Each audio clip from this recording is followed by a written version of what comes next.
दो लाइनें मेरी पूरी की पूरी फैमिली के लिए जी।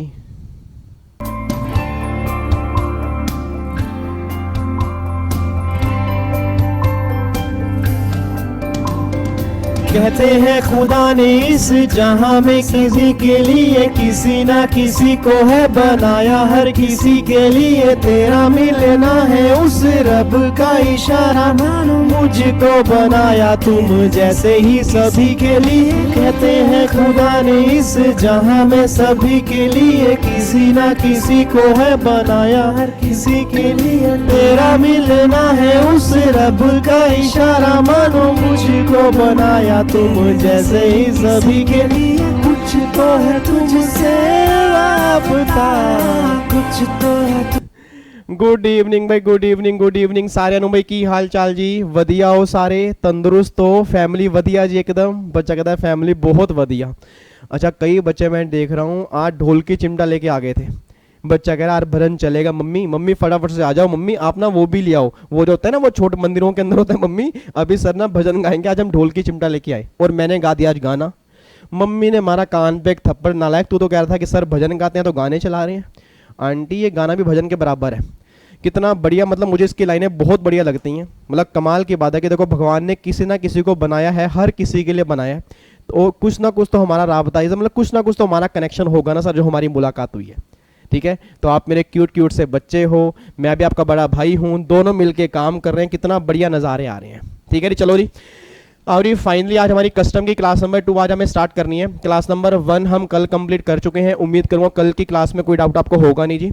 आज हमें क्लास नंबर 2 में काफ़ी सारे नए कॉन्सेप्ट करने हैं। अच्छा, मैंने आपको होमवर्क दिया था जी, एक बार मुझे फटाफट बताओ चैट बॉक्स में कितने बच्चे होमवर्क करके आए हैं, एक बार बताना जरा। आज कितने बच्चे वो टेबल एक बार पढ़ के आए, जो मैंने कहा था कि टेबल आपने घर से पढ़ के आनी है। और जिस बच्चे ने कस्टम की क्लास नंबर 1 अटेंड नहीं की थी, प्लीज़ आपसे रिक्वेस्ट करूंगा कि क्लास नंबर 1 आपने जरूर देखनी है, उसके बाद ही क्लास नंबर 2 समझ में आएगी। क्लास नंबर 1 के बिना क्लास नंबर 2 में कुछ भी समझ में नहीं आएगा। ठीक है जी, तो मुझे फटाफट से बताइए कौन कौन से बच्चे ऐसे हैं जो आज होमवर्क एक बार पूरा कंप्लीट करके आए। वैसे करवाना मुझे ही है, बट एक बार किस किस बच्चे ने घर से रीड किया है? कई बच्चे कह रहे हैं सर कहाँ रीड किया, सर टाइम ही नहीं मिलता, पूरा पूरा दिन देखो हम यूट्यूब के ऊपर बैठे हैं, पूरा पूरा दिन हमारा फेसबुक इंस्टाग्राम पे गुजर रहा था, सर कहाँ टाइम मिलता है। ये तो आप ही हो भाई, आप हमें रिवीजन करा दोगे तो अच्छी बात है, आप हमें पढ़ा दोगे तो अच्छी बात है, नहीं तो बस चला गया हमारा काम। इधर देखो ध्यान से नालायक को, इधर देखो, मैंने कहा था कि एक बार घर से पढ़ के आना। ऐसे नालायक बच्चे हैं कि घर से कुछ भी नहीं पढ़ के आए। चलो कोई बात नहीं, कोई बात नहीं, एक बार फटाफट से ऐसा करते हैं, क्लास नंबर 1 की रिवीजन करते हैं, फिर हम क्लास नंबर 2 स्टार्ट करेंगे जी। क्लास नंबर 1 में हमने क्या क्या डिस्कस किया, मुझे एक बार फटाफट से रिवीजन करा दो जी। क्लास नंबर 1 हमने कस्टम की स्टार्ट की थी। अब अगर मैं कस्टम लॉ की बात करूंगा, कस्टम लॉ में 2 वर्ड आ रहे हैं, एक तो वर्ड आ रहा है कस्टम, एक वर्ड आ रहा है लॉ। अब अगर मैं लॉ की बात करूंगा, लॉ का मतलब क्या कि लॉ में हमारे एक्ट भी कवर होंगे, रूल्स भी कवर होंगे, रेगुलेशंस भी कवर होंगे, नोटिफिकेशन भी कवर होंगे, सर्कुलर भी कवर होंगे, केस लॉ भी कवर होंगे। और अगर मैं कस्टम की बात करूंगा तो गवर्नमेंट कहते हैं custom it is a duty, मतलब कस्टम एक ड्यूटी है लेविड ऑन गुड्स। मुझे फटाफट से बोल दो जी, क्या कस्टम लॉ जो है क्या वो गुड्स और सर्विस दोनों पर एप्लीकेबल होगा या गुड्स पे एप्लीकेबल होगा? सिर्फ कस्टम गुड्स पे एप्लीकेबल होगा। और गुड्स के क्या होने पर होगा? जैसे जीएसटी जो था, जीएसटी आपके गुड्स और सर्विस की सप्लाई के होने पर था, बट गवर्नमेंट कह रही कि ये सप्लाई के होने पर नहीं होगा, ये इंपोर्ट और एक्सपोर्ट होने पर होगा। इट मीन्स अगर आपने गुड्स को इंपोर्ट किया होगा, अगर आपने गुड्स का एक्सपोर्ट किया होगा, उस केस में कस्टम की बातें होंगी, उससे पहले कस्टम की बातें नहीं होंगी। तो गवर्नमेंट ये बात कह रही है कि custom is a duty levied on goods imported into India और exported from India, rate specified under custom tariff act. याद करो मैंने कल भी कहा था कि कस्टम में 2 एक्ट होंगे। कस्टम में कौन कौन से एक्ट होंगे? एक तो कस्टम एक्ट 1962 होगा और एक कस्टम टैरिफ एक्ट 1975 होगा। मेरा पूरी क्लास से क्वेश्चन है, अगर मैं कस्टम एक्ट की बात करूंगा तो कस्टम एक्ट में क्या होगा? कस्टम के सारे प्रोविजन जो होंगे वो कस्टम एक्ट में होंगे और कस्टम के रेट जो होंगे वो कस्टम टैरिफ एक्ट में होंगे। फटाफट से बोला, टैरिफ एक्ट में कौन कौन से शेड्यूल होंगे? एक तो शेड्यूल 1 होगा, एक शेड्यूल 2 होगा। शेड्यूल 1 में क्या होंगे? इंपोर्ट ड्यूटी के रेट होंगे। शेड्यूल 2 में क्या होंगे? एक्सपोर्ट ड्यूटी के रेट होंगे। अच्छा, इंपोर्ट ड्यूटी के क्या एक ही रेट होंगे या 2 रेट होंगे? 2 रेट होंगे। कौन कौन से? एक तो होगा स्टैंडर्ड रेट, होगा प्रेफरेंशियल रेट। अगर स्टैंडर्ड रेट की बात करूंगा तो नॉर्मली वो हर कंट्री में एप्लीकेबल होंगे, बट जो कंट्री मतलब जो हमारी चाहत है, मतलब ऐसे कंट्रीज को हम चाहते हैं, ऑब्वियस सी बात है पाकिस्तान तो होगा नहीं, तो गवर्नमेंट ये बात करेगी जो भी आपकी मोस्ट फेवर्ड नेशंस होंगे, अगर आपने उससे इंपोर्ट किया होगा उस केस में फिर कंसेशनल रेट एप्लीकेबल होंगे। बट उस आपको ना उस केस में कंट्री का ओरिजिन सर्टिफिकेट दिखाना होगा कि उस गुड्स का ओरिजिन उस कंट्री से, तो अगर आपको ओरिजिन सर्टिफिकेट आपने दिखा दिया उस केस में कंसेशनल रेट लगेगा, नहीं तो कंसेशनल रेट वहां पे एप्लीकेबल नहीं होगा। फिर ये सारी बातें कंप्लीट होने के बाद जी यहाँ पे ड्यूटी का मतलब क्या है ये डिस्कस किया। अच्छा एक बार मुझे और बताना, कस्टम जो है उसको बनाने वाली कौन होती है? पार्लियामेंट। एंट्री नंबर कौन सी होगी? 83। और लिस्ट नंबर 1, लिस्ट नंबर कौन सी होगी? 1 होगी। ये बातें भी हमने यहाँ पे कंप्लीट की थी। उसके बाद मैंने कहा था कस्टम आपका ना गुड्स पे एप्लीकेबल होगा था। गुड्स का मतलब क्या है? मुझे फटाफट से बोल दो जी, जितने बच्चे मेरे सामने बैठे हैं फटाफट से एक बार बोलते हैं चैट बॉक्स के अंदर कि गुड्स का मतलब क्या था। पहली बात, गुड्स की डेफिनेशन क्या? इंक्लूसिव थी, एग्जॉस्टिव थी। इंक्लूसिव थी, क्या लिखा हुआ है? Goods includes. एक बार दोबारा बोलना, गुड्स इंक्लूड्स। एक बार फिर बोलो, गुड्स इंक्लूड्स। गुड्स में क्या क्या कवर होगा जी?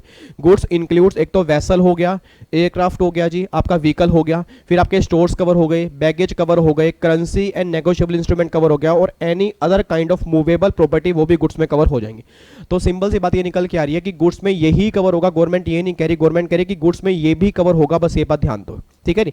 अब उसके बाद वेसल, एयरक्राफ्ट और व्हीकल क्यों कवर किए, इसका लॉजिक मैंने क्लियर किया था, क्योंकि अगर गवर्नमेंट सिर्फ मूवेबल प्रॉपर्टी लिख देती तो हमारे दिमाग में नॉर्मली वो चीज कवर नहीं होती। तो गवर्नमेंट ने क्या बोला, ये तो गुड्स है, इसको छोड़ के कोई दूसरी मूवेबल प्रॉपर्टीज होगी ना, वो भी गुड्स की डेफिनेशन में कवर हो जाएगी। यहां पे हमने पॉइंट किया। फिर इंपोर्ट का मतलब क्या था?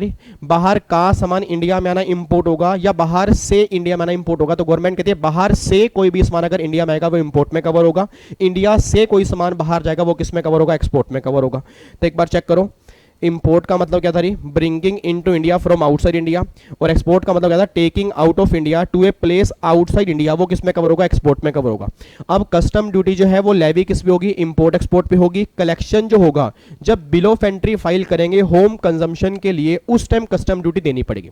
अब ये बिल ऑफ एंट्री का मतलब क्या है, होम कंजम्पशन का मतलब क्या है, सारी बातें अभी हमने डिस्कस नहीं की, बट इतना ध्यान दो कि कस्टम लगेगा अलग टाइम पे, कलेक्शन अलग टाइम पे होगा, बस ये बात ध्यान दो जी, ठीक है।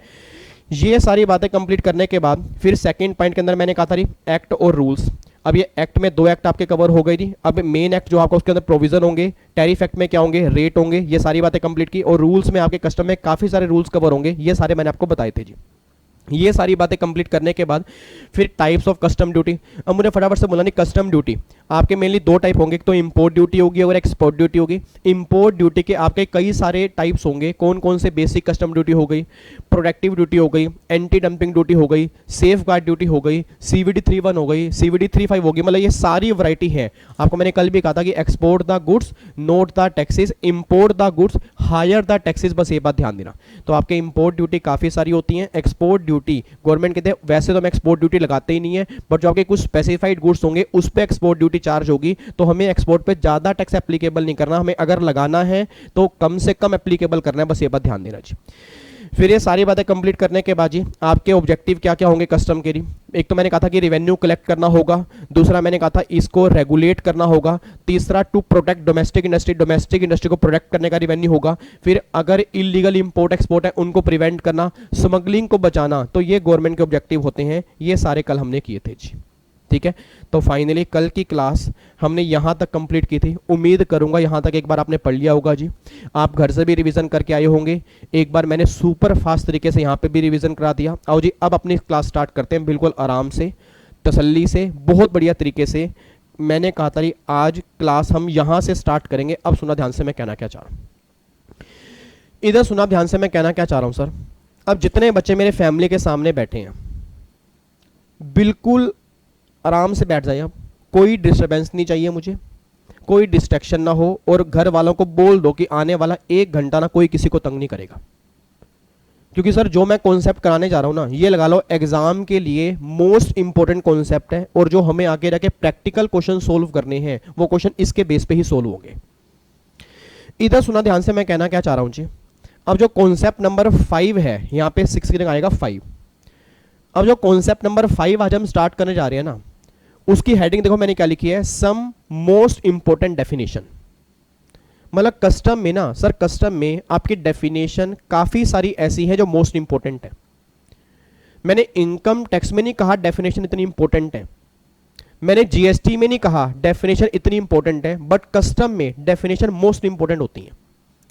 अब डेफिनेशन तो आपकी बहुत सारी हैं, बट उसमें कौन कौन सी ऐसी हैं जो मोस्ट इंपॉर्टेंट डेफिनेशन है, उसको आज हम डिस्कस करने जा रहे हैं। और बहुत ध्यान सुनना सर, मैं दोबारा बोल रहा हूं, जितने प्रैक्टिकल क्वेश्चन होंगे इसके बेस पे ही सोल्व होंगे अगर आपने सही ढंग से डेफिनेशन पढ़ी होंगी। इधर देखो ध्यान से मैं कहना क्या चाह रहा हूं जी। अब इस टेबल में ना, इस टेबल में टोटल आपके सामने 6 डेफिनेशन है। इस टेबल में टोटल आपके सामने 6 डेफिनेशन है। एक बार चैट बॉक्स में लिख के बताना 6 के नाम कौन कौन से हैं। अगर आपको दिख रहा हो इस टेबल में टोटल मिला के 6 डेफिनेशन है, मुझे चैट बॉक्स में बस लिख के बता दो कि कौन कौन सी डेफिनेशन इस टेबल में देखने को मिल रही है। एक बार बताना कौन कौन सी डेफिनेशन है। पहली डेफिनेशन तो है इंपोर्ट की, दूसरी डेफिनेशन है इंपोर्टेड गुड्स की, तीसरी डेफिनेशन है इंपोर्टर की, चौथी डेफिनेशन है एक्सपोर्ट की, पांचवी डेफिनेशन है एक्सपोर्ट गुड्स की और छठी डेफिनेशन है एक्सपोर्टर की। इट मींस सबसे पहले हमें यह जानना है कि इंपोर्ट का मतलब क्या होता है, सेकंड मीनिंग यह जानना है कि इंपोर्टेड गुड्स का मतलब क्या होता है, तीसरा यह जानना है कि इंपोर्टर का मतलब क्या है, फोर्थ यह जानना है कि एक्सपोर्ट का मतलब क्या है, पांचवा यह जानना है कि एक्सपोर्ट गुड्स का मतलब क्या है और छठा यह जानना है कि एक्सपोर्टर का मतलब क्या है। और अगर ये 6 डेफिनेशन हमें बढ़िया तरीके से क्लियर हो गई ना, तो ये लगा लो कस्टम में हमारे कुछ क्वेश्चन सोल्व हो गए जी। अब सबसे पहला क्वेश्चन जो हमारे दिमाग में आ रहा है कि इंपोर्ट और एक्सपोर्ट का मतलब क्या है। अब बच्चा ये बात कहता है, सर अभी तो हमने कंप्लीट किया है कि इंपोर्ट का मतलब क्या होता है, bringing into India from outside India, ये इंपोर्ट का मतलब है। और एक्सपोर्ट का मतलब अभी हमने किया कि taking out of India to a place outside India, ये भी एक्सपोर्ट का मतलब हो गया। तो इसमें फिर अब मेन बात क्या है भाई, बाहर से कोई भी सामान इंडिया में आएगा वो इंपोर्ट है, इंडिया से कोई सामान बाहर जाएगा वो एक्सपोर्ट है। ये सारी बातें तो हमने कर ली। अब फिर यहां पे आप क्यों कहना चाह रहे हो कि इंपोर्ट एक्सपोर्ट की डेफिनेशन इंपोर्टेंट है, क्योंकि इंपोर्ट का मतलब हमने कर लिया, एक्सपोर्ट का मतलब हमने कर लिया। अब सुना, मैं ध्यान से कहना क्या चाह रहा हूं सर, एक बात मैंने सोच के बताना। इंपोर्ट का मतलब है bringing into India from outside India. Bringing into India from outside India मतलब कि बाहर से कोई भी सामान अगर इंडिया में आएगा ना, वो इंपोर्ट में कवर होगा। बाहर का कोई सामान इंडिया में आएगा, गवर्नमेंट कहती है उसको मैटर नहीं करता। मैंने कल भी कहा था कि कोई भी सामान बाहर से इंडिया में आएगा वो इंपोर्ट में कवर होगा, चाहे वो बाहर का हो या ना हो। इधर सुना, ध्यान से कहना क्या चाह रहा हूं जी, मेरा पूरी फैमिली से क्वेश्चन है। सर एक बात मुझे सोच के बताओ, अब गवर्नमेंट ये बात कहना चाह रही है bringing into India from outside India, बाहर से कोई भी सामान इंडिया में आया तो उसको इंपोर्ट बोलेंगे। क्या आप में से कोई बच्चा बता सकता है, आपको मैंने कल भी कहा, ये मान लो, इधर देखो ध्यान से, नहीं ये आपके ना इंडिया की ये बेस लाइन है, ये इंडिया की बेस लाइन है। उसके बाद ये सारा पानी है जी, ये सारा पानी है। और कल मैंने कहा था कि इंडिया की डेफिनेशन में एक तो ये 12 नॉटिकल माइल्स ये कवर होता है, और ये 200 नॉटिकल माइल्स वाला भी एरिया कवर होगा। ठीक है, ये कवर होगा only for oil purpose, natural gas purpose, और इसको हम क्या बोलते हैं, ईजेड बोलते हैं, और कस्टम में इसको इंडियन कस्टम वाटर भी बोलते हैं। और ये 12 वाले को हम क्या नाम देंगे, टेरिटोरियल वाटर ऑफ इंडिया। और याद करो मैंने कल भी कहा था India includes territorial water of India also. मतलब ये वाला पानी जो है, ये वाला पानी हर पर्पस के लिए इंडिया है, और ये वाला पानी इंडिया है but only for the oil purpose और नेचुरल गैस पर्पस। अब सुना, मैं ध्यान से कहना क्या चाह रहा हूं। मेरा पूरी क्लास से क्वेश्चन है, मान लो बाहर से एक वेसल आ रहा था, बाहर से एक वेसल है, ये वेसल बाहर से सामान लेके आ रहा है। अब ये वेसल आ रहा है और ये 12 नॉटिकल माइल्स का एरिया इसने यहां पे क्रॉस कर दिया। सोच समझ के बोलना, जब इस वेसल ने 12 नॉटिकल माइल्स का एरिया क्रॉस कर दिया, तो क्या मैं ये कह सकता हूं कि ये सामान इंपोर्ट हो गया? सर बातें छोटी छोटी हैं, फर्क बहुत बड़ा पड़ेगा, ये बात ध्यान देना जी, फर्क बहुत बड़ा पड़ेगा। अगर आप मेरे सवालों के जवाब दोगे तो एग्जाम में गलती नहीं होगी, नहीं तो फिर एग्जाम में क्वेश्चन गलत करके आओगे। मेरा क्वेश्चन ये है कि अगर किसी वेसल ने 12 नॉटिकल माइल्स का एरिया क्रॉस किया, तो जैसे ही उसने वो एरिया क्रॉस किया होगा, तो क्या मैं ये बोल दूं कि ये इंपोर्ट हो गया या अभी इंपोर्ट नहीं हुआ? सोच के बोलना सर, इंपोर्ट का मतलब क्या, बस मुझे डेफिनेशन बोल दो, इंपोर्ट का मतलब है क्या? मेरे बच्चे इंपोर्ट का मतलब बोलो, इंपोर्ट का मतलब क्या है? इंपोर्ट का मतलब क्या है? Bringing into India from outside India. उसको हिंदी में कन्वर्ट करो कि बाहर से कोई भी सामान इंडिया में आना वो इंपोर्ट है। अब वो ये बात कह रहा है कि बाहर से कोई भी सामान इंडिया में आना वो इंपोर्ट है, और इंडिया का मतलब क्या है? India includes territorial water of India. अब जैसे ही गवर्नमेंट ने बोला कि इंडिया में टेरिटोरियल वाटर ऑफ इंडिया भी आएगा, और इंपोर्ट ने बोला कि बाहर से कोई भी सामान इंडिया में आना इंपोर्ट है, तो जैसे ही सामान टेरिटोरियल वाटर के बीच में फॉल करेगा तो गवर्नमेंट कहते हैं वो इंपोर्ट में कवर हो जाएगा। ऐसा मैं क्यों कह रहा हूं सर, एग्जाम में कई बार क्वेश्चन बन गया जी, एग्जाम में कई बार क्वेश्चन बन गया। सीएस प्रोफेशनल वाले बच्चे कान खोल के यहां पे ध्यान दें सर, आपके एग्जाम में कई बार क्वेश्चन बन चुका है। What is the difference between import, imported goods importer, export, exported goods exporter. और एग्जीक्यूटिव एग्जाम में 2 बार क्वेश्चन बना एमसीक्यूज के अंदर कि बताओ एक सामान 6 नॉटिकल माइल्स के बीच में आ गया, क्या वो इंपोर्ट में कवर करोगे नहीं करोगे? बच्चा कह रहे हैं ना ना सर वो इंपोर्ट में थोड़ा कवर करेंगे, वो तो पानी में है ना सर, वो तो डूब गया होगा सर, वो डूब गया होगा, बचा कहां पे होगा? मतलब मुझे समझ नहीं आती नालायक को। एक बात बताओ, वो सामान पानी में है, क्या गवर्नमेंट ये जानना चाह रही है कि वो डूब गया बच गया? गवर्नमेंट कह रही है भाई साहब इंडिया में कवर होगा नहीं होगा, और अगर इंडिया में कवर होगा तो क्या वो इंपोर्ट में कवर होगा नहीं होगा? क्योंकि इंपोर्ट का मतलब बाहर से इंडिया में आना, इंडिया का मतलब इंडिया इंक्लूड्स टेरिटोरियल वाटर, तो अब इंडिया में टेरिटोरियल वाटर भी कवर होगा, और इंपोर्ट का मतलब बाहर से इंडिया में आना है, तो इंडिया में पानी भी कवर होगा, इट मींस वो इंपोर्ट में कवर होगा। मेरी बात समझ गई थी? मेरी बात समझ गए? तो पहली बात तुमने फटाफट से बोल दो, अगर कोई वेसल, हेलो सामने देखो जी, अगर कोई वेसल इस पानी के बीच में होगा, आंसर दे दो। आज के बाद अगर हमारे एग्जाम में क्वेश्चन बन गया, अगर कोई वेसल इस पानी के बीच में होगा, तो क्या मैं ये बोल दूं कि वो इंपोर्ट में कवर हो गया? आंसर इज यस, वो इंपोर्ट में कवर हो गया। बस ये बात ध्यान दो जी, ये बात क्लियर है? यहां तक कोई दिक्कत तो नहीं है? अब आपको क्या लग रहा है कि आपको समझ में आ गया? अभी कुछ भी समझ में नहीं आया। ये बहुत बड़ी गलत फहमी है आप लोगों की कि आपको समझ में आ गया। मैं एक बार दोबारा बोलूंगा, एक बार ना पूरी फैमिली मुझे इंपोर्ट की डेफिनेशन दोबारा बोल दीजिए। ये लो आपके सामने है। आपको लग रहा है सर छोटी सी डेफिनेशन है, इसमें कई सारे क्वेश्चन बनाऊंगा मैं। मेरे को एक बार दोबारा बोलो क्या लिखी हुई है, डेफिनेशन बोलना क्या लिखी है। और ये मेरे खुद की लैंग्वेज नहीं है, ये बेरेक्टी डेफिनेशन है। एक बार देखो क्या लिखी है, चैट बॉक्स में लिखो क्या लिखा है, क्या लिखा है? ब्रिंगिंग, हाँ सही बोल रहे हो बिल्कुल, bringing into India from outside India, bringing into India from a place outside India. दोबारा बोलो, bringing into India from a place outside India. और अगर मैं हिंदी में कन्वर्ट करूं तो हिंदी में कन्वर्ट करके क्या बन रहा है कि बाहर से कोई भी सामान इंडिया में आना वो इंपोर्ट है। अब बच्चा कह रहा है सर आपका दिमाग तो वैसे सही है ना, मतलब एक लाइन को आपने 20 बार रिपीट कर दिया कि बाहर से इंडिया में आना इंपोर्ट है, हमें समझ में आ गया सर, भगवान ने हमें दिमाग दी है। मैं कहा तुम्हें समझ में आ गया, बट कुछ क्वेश्चन मुझे अभी और बनाने हैं, अगर उसके सही आंसर दोगे फिर मान लूंगा कि आपको समझ में आ गया। सर आपने मुझे बोला कि इंपोर्ट का मतलब है bringing into India from outside India. सोच के बोलना, क्या इंपोर्ट का मतलब यह लिखा है कि बाहर की कंट्री से कोई भी सामान इंडिया में आना वो इंपोर्ट है? क्या इंपोर्ट का मतलब यह लिखा है कि बाहर की कंट्री से कोई भी सामान इंडिया में आना वो इंपोर्ट है? या इंपोर्ट का मतलब यह लिखा है कि बाहर से इंडिया में आना वो इंपोर्ट है? सर बहुत फर्क है मेरे बच्चे, बहुत फर्क है।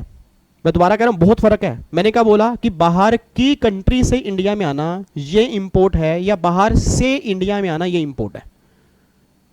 बच्चा कह रहा सर हमारा सिर चकरा जाएगा। सही बता रहे हैं सर, हमारे तोते उड़ जाएंगे। आप ये बताओ इसके अंदर फर्क क्या है? मेरे बच्चे फर्क ये है, एक बात मैंने सोच के बोलना।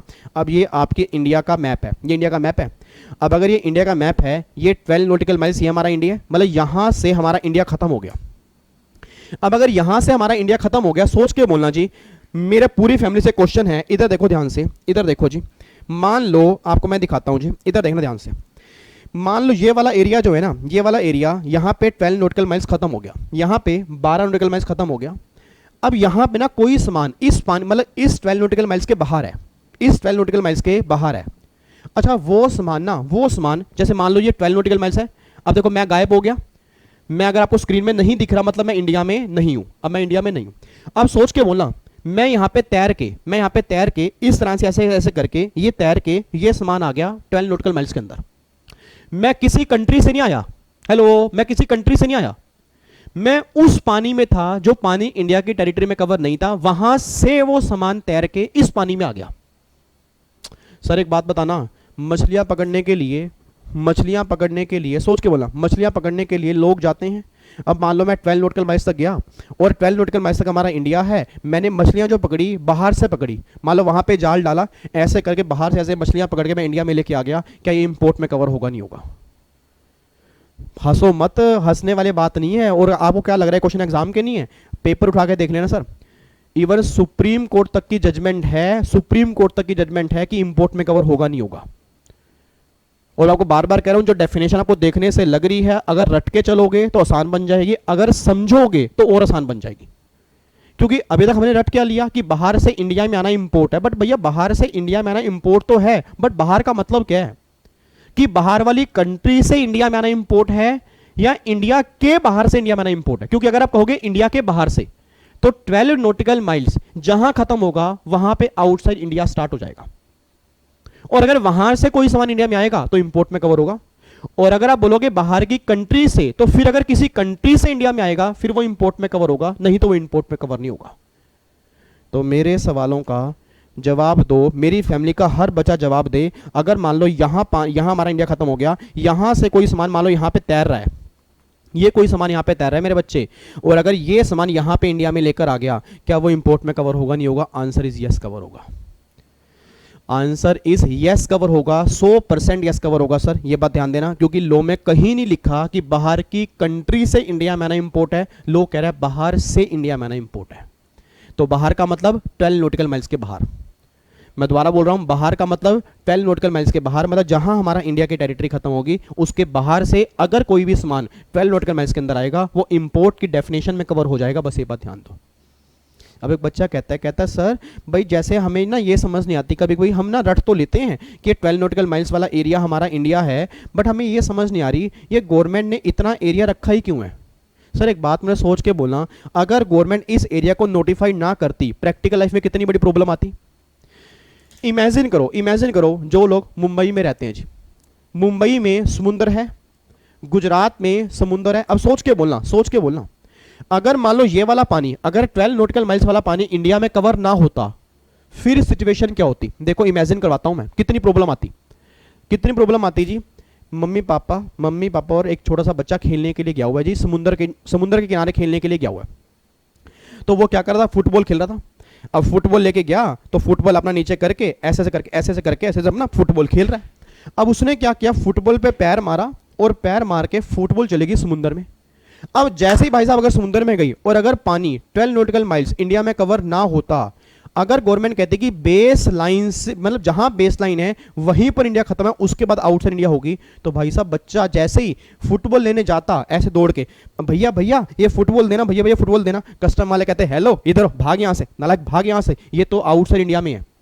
अब सोच के बोला सर प्रैक्टिकली क्या होता, मतलब क्या वो अगर फुटबॉल अगर समुद्र के अंदर है, अगर मैं कहता कि बेस लाइन तक इंडिया है, तो फिर तो समुद्र सारा आउटसाइड इंडिया था। फिर तो भाई साहब अगर मान लो 1 मिनट रुको, फिर मैं पता क्या बोलता, हेलो यो मैं नहाने के लिए ना आउटसाइड इंडिया जा रहा हूं, मैं समुद्र में नहाने के लिए जा रहा हूं, मैं आउटसाइड इंडिया जा रहा हूं, मैं जा रहा हूं जी आउटसाइड इंडिया। मतलब ऐसे नालायक बच्चे जो यहीं पे खड़े हैं, 20 गज के बाद यहां नहाने के लिए गए, ये देखो मैं बाहर इंडिया से बाहर नहाने के लिए आ गया हूं। ओ माई गॉड, सोच के बोलना कैसा काम होता क्या। तो सर प्रैक्टिकल लाइफ में बहुत कॉम्प्लिकेशन हो जाती। तो गवर्नमेंट ने क्या बोला कि भैया इवन आर हर कंट्री, जो समुंदर है सर, हर कंट्री ने अपना अपना एरिया नोटिफाइड किया हुआ है कि इतने नॉटिकल माइल्स तक वो उस कंट्री का ही पार्ट बनेगा, उसके बाद जो होगा उस कंट्री का पार्ट नहीं बनेगा। अब ये 12 नॉटिकल माइल्स ही क्यों नोटिफाइड किया, ये वो, तो ये क्वेश्चन के आंसर आपको देखने पड़ेंगे हिस्ट्री के अंदर जी। वो जो कोई बच्चा यूपीएससी का एग्जाम दे रहा होगा उनको इसके लॉजिक पता होंगे। हमारा एग्जाम कस्टम का है, हमें ये पता होना है कि इंडिया में कितनी डेफिनेशन है। भाई इंडिया की डेफिनेशन क्या, हमें ये पता हो ये 12 ही क्यों नोटिफाइड किया, ठीक है, 12 कैसे नोटिफाइड करते हैं, किस तरह से नोटिफाइड करते हैं, क्या इसके पीछे हिस्ट्री रही होगी, तो वो सारे बच्चे यूपीएससी वाले जान चुके होंगे। हमें बस ये देखना है कि भैया इंडिया की डेफिनेशन जो है वो 12 नॉटिकल माइल्स तक है, बस ये बात ध्यान देना जी। ये बात क्लियर है। तो मुझे फटाफट से बोल दो जी, इंपोर्ट का मतलब, दोबारा बोलो, लास्ट टाइम बोलो जी, इंपोर्ट का मतलब क्या निकल के आ रहा है। इंपोर्ट का मतलब निकल के आ रहा है कि ब्रिंगिंग इनटू इंडिया, हाँ दोबारा बोला, bringing into India from outside India, कि बाहर से कोई भी सामान अगर इंडिया में आएगा वो इंपोर्ट में कवर होगा। बाहर से का मतलब क्या होता है, बाहर वाली कंट्री से नहीं, 12 नॉटिकल माइल्स के बाहर से अगर कोई भी सामान इंडिया में कवर हो जाएगा तो इंडिया की मतलब इंपोर्ट की डेफिनेशन में कवर हो जाएगा। एक बार अब आगे देखो यहाँ पे क्या लिखा है, इंपोर्ट कमेंस, इंपोर्ट जो है वो स्टार्ट कब से हो जाता है। तो गवर्नमेंट कह रही है import commences when goods cross territorial water and continue and completed, मतलब जैसे ही गुड्स टेरिटोरियल वाटर क्रॉस करता है तो इंपोर्ट आपका स्टार्ट हो जाता है। वो कंटिन्यू रहता है और कंप्लीट कब होता है, when it become part of mass of goods of country, मतलब जब वो इंडिया की लैंड मास का पार्ट बन जाता है तो इंपोर्ट कंप्लीट हो जाता है। बट इंपोर्ट ड्यूटी आपको पे नहीं करनी होती, इंपोर्ट ड्यूटी पे करनी होती है जब बाद में बिल ऑफ एंट्री फाइल करते हैं, मतलब जब वो सामान क्लियर करवाते हैं, जब वो सामान हम घर लेके जाते हैं उस टाइम कस्टम ड्यूटी पे करनी पड़ती है। बस ये बात ध्यान दो जी।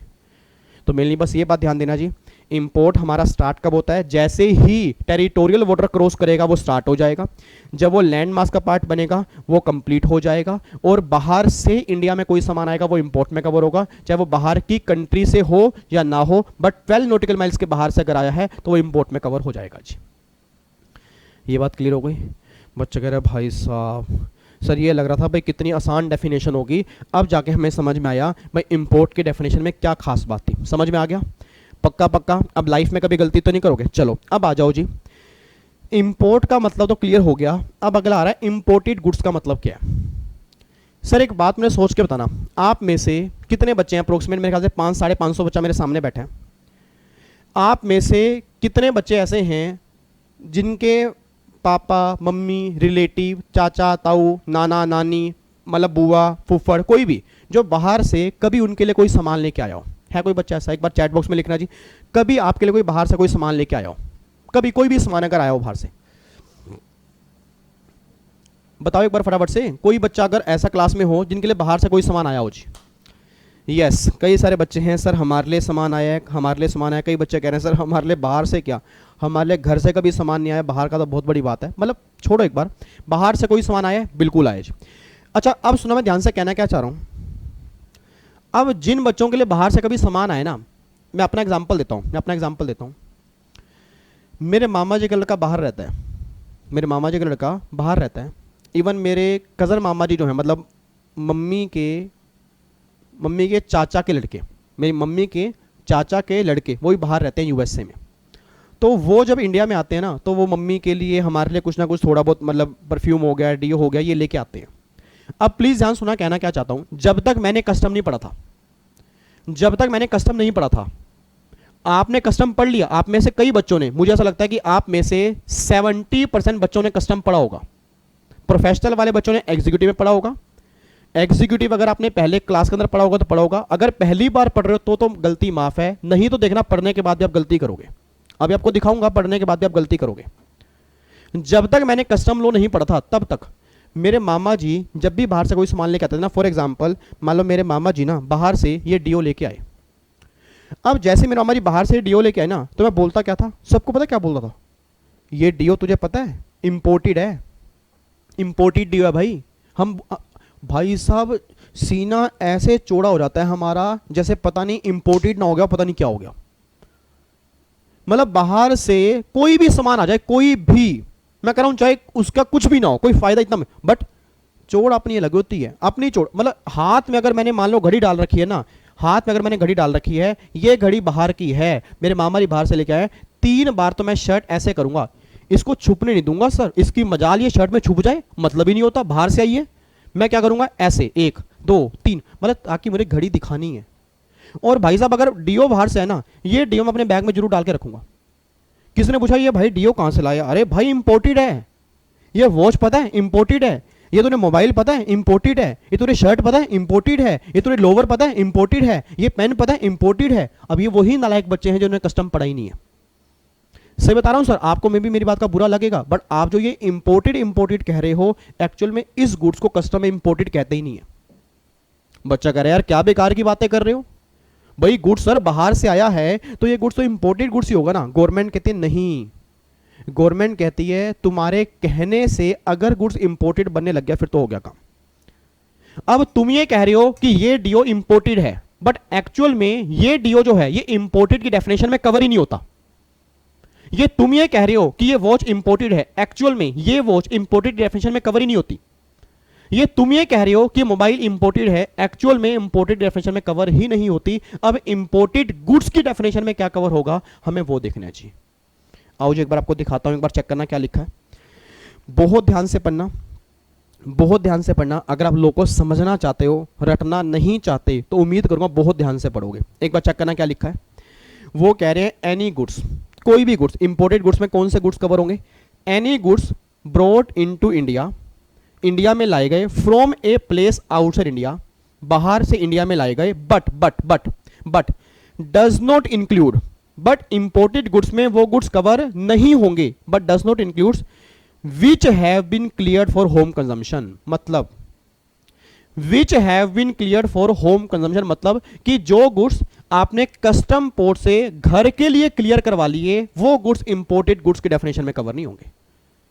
अच्छा, मतलब सर आप यो कहना चाह रहे कि जब मेरे मामा जी बाहर से आए थे, तो जब वो मतलब अपना कस्टम पोर्ट पे थे, जैसे आपके मामा जी बाहर से आए होंगे, आपको पता होगा जब भी बाहर से कोई सामान लेके आए होंगे, तो जब भी एयरपोर्ट पे उतरे होंगे ना, तो आपने कभी देखा हो एयरपोर्ट पे 2 चैनल बने होते हैं, एक ग्रीन चैनल और एक रेड चैनल। ग्रीन चैनल मतलब आप बाहर से कोई भी सामान लेके नहीं आ रहे, कुछ भी सामान नया लेके नहीं आ रहे, कुछ सामान पैक नहीं लेके आ रहे, आप ग्रीन चैनल से जाओ, आप चले जाओ। रेड चैनल मींस आप बाहर से कोई सामान नया लेके आ रहे हो, तो वहां पे ना मतलब कस्टम वाले बैठे होते हैं। क्यों? क्योंकि भैया जो सामान बाहर से लेके आओगे कस्टम ड्यूटी पे करनी होगी। आपके मन में काफी सारे क्वेश्चन चल रहे होंगे, सर मेरे मामा जी ने इस पे कस्टम ड्यूटी पे नहीं की, इसलिए पे नहीं की होगी कि जब भी आपके मामा जी आपके लिए बाहर से डीओ लेके आए होंगे, वॉच लेके आए होंगे, मोबाइल लेके आए होंगे, चेक करना वो ओपन लेके आए होंगे। बंद बॉक्स में हो ही नहीं सकता सर।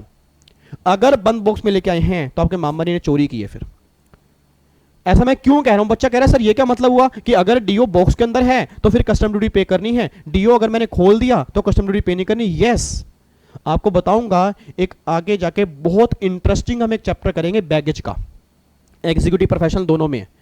उस बैगेज के अंदर बताऊंगा सर कि पर्सनल इफेक्ट का मतलब कि जो पर्सनल यूज के लिए आप सामान लेके आते हो वो सारा एग्जम्प्ट होता है। अब होता पता क्या है, जब भी बाहर से कभी सामान लेके आना होता है, मेरे मामा जी मतलब मेरे मामा जी का लड़का या मेरे मम्मी के जो रिलेटिव हैं जिनको मैं मामा जी बोलता हूँ, वो जब भी बाहर से सामान लेके आते हैं ना वो ओपन लेके आते हैं।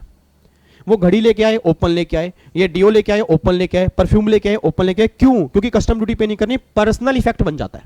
अब सोच के बोलना, अगर मान लो डीओ खोल के 1-2 बार ऐसे ऐसे कर दिया तो डिपार्टमेंट क्या चेक करेगा? ये ओपन है, ये मतलब सील पैक तो नहीं है ना। अगर सील पैक है मतलब बंद है, बिल्कुल बॉक्स के अंदर है, तो गवर्नमेंट क्या बोलेगी? भैया नया है, इस पे कस्टम ड्यूटी लगेगी। और अगर वही एक बार इसको मैंने ओपन कर दिया, 1-2 बार मैंने स्प्रे कर दिया, मतलब मैंने कहा मेरा पर्सनल यूज है, बिल्कुल मैंने तो इसको यूज कर रहा हूं, तो गवर्नमेंट क्या बोलेगी? पर्सनल इफेक्ट है, उस केस में कोई भी टैक्सेबिलिटी नहीं है। लोग ये काम करते हैं सर। अच्छा तरीका, मामा जी को आज बताता हूं मैं सोचूं मामा जी पता नहीं क्यों ड्यूटी पे नहीं करते। अब मेरे को पता लगा सर, अब सारी बातें पता लग रही हैं। मामा जी हमारे केकर हैं। मामा जी ये सामान जो खोल खोल के लेके आ रहे बाहर थे, अब समझ आ रहा है मैंने, क्योंकि वो बैगेज में कवर होता है, पर्सनल इफेक्ट में कवर होगा, उस केस में कोई ड्यूटी पे नहीं करनी। तो ये अब ध्यान सुना जी। अब कहना क्या चाह रहा हूं, मान लो मैं ओपन सामान की बात नहीं कर रहा, आपके मामा जी जो हैं, प्लीज ध्यान सुनना जी। आपके मामा जी, 2 सेकंड रुको जी, अब आपको एग्जाम्पल भी तो देने पड़ते हैं, आप नालायक बच्चे हो ना। इधर देखो ध्यान से, मान लो मैं आपके मामा जी हूँ जी, मान लो मैं आपके मामा जी हूँ, मैं बाहर से बंद बॉक्स लेके आ रहा हूँ जी। अगर आपको यहाँ पे दिख रहा हो, हाँ जी, मैं बाहर से ये मान लो बंद बॉक्स लेके आ रहा हूँ। अब ये ना बंद बॉक्स है, बिल्कुल बंद बॉक्स है। यहाँ पे मैं पोर्ट पे पहुंचा, मतलब एयरपोर्ट के ऊपर पहुंचा। पोर्ट का मतलब कस्टम पोर्ट हो गया या एयरपोर्ट हो गया, या मतलब जहाँ पे व्हीकल की चेकिंग होती है वो हो गया। मैं पोर्ट पे पहुंचा, मान लो रेड चैनल है, क्योंकि मैं नया सामान लेके आ रहा हूँ, मैं रेड चैनल से जाऊंगा। मेरा पूरी क्लास से क्वेश्चन है, गवर्नमेंट कह रहे कि जब तक ये डब्बा, ये बॉक्स जब तक होम कंजम्पशन के लिए क्लियर नहीं हुआ था, मतलब जब तक ये पोर्ट पर ही था, तूने उस पे इस पे मतलब तूने इस पे ड्यूटी नहीं पे की थी, तूने इस पे ड्यूटी नहीं पे की थी, तब तक तो ये इंपोर्टेड था, तब तक तो ये इंपोर्टेड था। जैसे ही तूने इस पे कस्टम ड्यूटी पे कर दी, जैसे ही इसको होम कंजम्पशन के लिए क्लियर करवा लिया, तो ये गुड्स होगा ना, इंपोर्टेड गुड्स के डेफिनेशन में कवर नहीं होगा। तो भाई साहब आज चोड़ मारते हो ना आप कि इंपोर्टेड है, इंपोर्टेड है, इंपोर्टेड है। वो तो शुक्र करो भगवान का, अगले वाले को कस्टम नहीं आता। अगले वाले को अगर कस्टम आता होता ना, वो तो कहता इधर इधर इधर इधर इधर इधर इधर इधर नालायक, तुझे कस्टम नहीं पड़ा, इंपोर्टेड कैसे है, इंपोर्टेड कैसे है? नहीं नहीं भैया इंपोर्टेड है, मेरे मामा जी लेके आए इंपोर्टेड है। नालायक बच्चे, इंपोर्टेड नहीं है। नो डाउट इंपोर्टेड गुड्स का मतलब कि बाहर से सामान इंडिया में आया वो इंपोर्टेड गुड्स है, बट उसमें वो सामान कवर नहीं होता, उसमें वो सामान कवर नहीं होता जो सामान आपने होम कंजम्पशन के लिए क्लियर करवा लिया हो, मतलब जो सामान आप घर में लेके आ चुके हो। तो सर फिर इसको हम क्या बोलते हैं? जैसे अभी ये डीओ आप कह रहे हो कि मामा जी लेकर आए, और ये बॉक्स आप हमारे मामा जी हो ये लेकर आए, तो अगर ये मान लो होम कंजम्पशन के लिए क्लियर करवा लिया, फिर क्या बोलेंगे? इसको हम बोलते हैं कोस्टल गुड्स। मैं दोबारा बताऊंगा जी, आगे जाके हम एक डेफिनेशन करेंगे कोस्टल गुड्स की। तो नॉर्मली ये जो है ये कोस्टल गुड्स की डेफिनेशन में कवर होता है, बस ये बात ध्यान देना। अभी उसको छोड़ दो, अभी इग्नोर करो, बट मैं आपके एग्जाम के क्वेश्चन दिखा दूंगा जी। आपके एग्जाम के क्वेश्चन दिखा दूंगा। आपके एग्जामिनर ने कई बार क्वेश्चन पूछ लिया कि बाहर से एक सामान आया, उसके लिए आपने बिल ऑफ एंट्री फाइल कर दी होम कंजम्पशन के लिए, तो क्या ये गुड्स इंपोर्टेड गुड्स में कवर होगा नहीं होगा? बच्चा सेंटी था, बच्चा कह रहा है होगा सर होगा, मेरे मामा जी पहली बार तो कोई सामान लेके आए हैं सर, क्यों नहीं होगा सर? एग्जामिनर कुछ भी कहता है पागल है सर, बाहर से कोई सामान आएगा वो तो इंपोर्टेड गुड्स में कवर होगा ही होगा। तो गवर्नमेंट कहती है भैया गलती से मत लिख देना, तुम चाहे प्रैक्टिकल लाइफ में कहते रहो, मैं कह रहा हूं तुम दोस्तों को बोलते रहो, but as per custom law जो है ना वो इंपोर्टेड गुड्स में कवर नहीं होगा। बस ये बात ध्यान दो जी, एक बार चेक कर लो जी दोबारा से। देखो यहां पे क्या लिखा है, any goods brought into India from a place outside India but does not include, और ये सर मेरी लैंग्वेज नहीं है, ये बेयर लॉ की है। तो अगर किसी बच्चे को डाउट है ना मेरे ऊपर कि आपका विवेक सर जानबूझ के ना बोल रहे हो, विवेक सर के लिए कोई सामान तो बाहर से लाता नहीं है और यहाँ पे हम भी इसको इंपोर्टेंट ना बोल सके तभी सर ना कह रहे हो, तो एक बार जाके एक्ट चेक कर लेना, सेम डेफिनेशन आपको वहाँ मिलेगी जी। ठीक है, तो मेरी नहीं है, एक्ट की ही है। एक्ट में बस साफ साफ लिखी है कि इंपोर्टेड गुड्स में वो गुड्स कवर नहीं होंगे जिसको आप होम कंजम्पशन के लिए क्लियर करवा चुके हो। देखो जी, but does not includes goods which have been cleared for home consumption. अब देखो एक छोटा सा डायग्राम बना हुआ है, अगर होम कंजम्पशन क्लियर नहीं करवाया फिर तो वो इंपोर्टेड गुड्स में कवर है, उसके बाद ये इंपोर्टेड गुड्स के डेफिनेशन से बाहर आ जाएंगे, मतलब इंपोर्टेड गुड्स में कवर नहीं होंगे। क्लियर हो गया जी? अच्छा अब आ जाओ जी, इंपोर्टर का मतलब क्या होता है? इंपोर्टर का मतलब क्या होता है वो सुना ध्यान से, इंपोर्टर का मतलब क्या होता है? अब एक बात में सोच के बोलना जी, एक बात में सोच के बोलना ये इंडिया की ना, ये इंडिया की बेस लाइन है, बहुत ध्यान सुनना जी, बहुत ध्यान सुनना, ये इंडिया की बेस लाइन है। यहां पे ये सारा पानी है जी, ये सारा पानी है, ये सारा पानी है। यहां पे ना, यहां पे एक पर्सन है, यहां पे एक पर्सन है, इस पर्सन ने वो सामान बाहर से मंगाया, वो सामान बाहर से मंगाया, ठीक है नहीं? ये 12 नॉटिकल माइल्स है। अगर कोई बच्चा सामने नहीं देख रहा, किसी से बातचीत कर रहा है, व्हाट्सएप बीच में चला रहा है जी, ये ध्यान दे जी। मैं गुस्सा नहीं होना चाहता उस बच्चे को सर, मैं गुस्सा नहीं होना चाहता, इसको फ्री की क्लास मत समझना सर, फ्री की क्लास, फ्री में कुछ भी नहीं होता। अगर कुछ समझना है तो उसके लिए अटेंशन तो चाहिए होती है सर, कंसीडरेशन तो है इसके बदले में, वो क्या आपकी अटेंशन। और अगर आप ये सोचोगे कि फ्री है, पैसा तो सर ने 1 रुपये भी नहीं लिया, सर तो सेवा करते रहते हैं, सर का क्या है, सर का तो यही काम है, सर मैं तो अपना काम कर रहा हूँ, आप अपना काम नहीं करे सही ढंग से।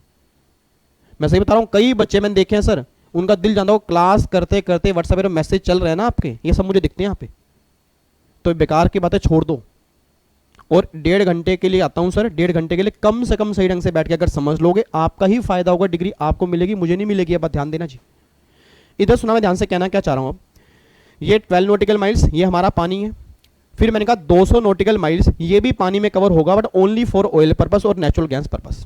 अब सर एक बात मैंने सोच के बताना, बाहर से ना ये वेसल आ रहा है जी, बाहर से ये वेसल आ रहा है, ये वेसल आ रहा है आ रहा है आ रहा है आ रहा है, ये 12 के अंदर आ गया, 12 के अंदर आ गया, 12 के अंदर आ गया, ये यहाँ पे ये वेसल आके यहाँ पे खड़ा हो गया जी, ये वेसल आके खड़ा हो गया। अब जब ये वेसल आके खड़ा हो गया, मेरा पूरी क्लास से क्वेश्चन है, मेरा पूरी क्लास से क्वेश्चन है, जब ये वेसल मान लो यहाँ पे कस्टम पोर्ट है, यहाँ पे वेसल आके खड़ा हो गया, मेरा क्वेश्चन बस आपसे ये है, इंपोर्ट स्टार्ट कब से हो गया था? ये बता दो, इंपोर्ट स्टार्ट कब से हो गया था?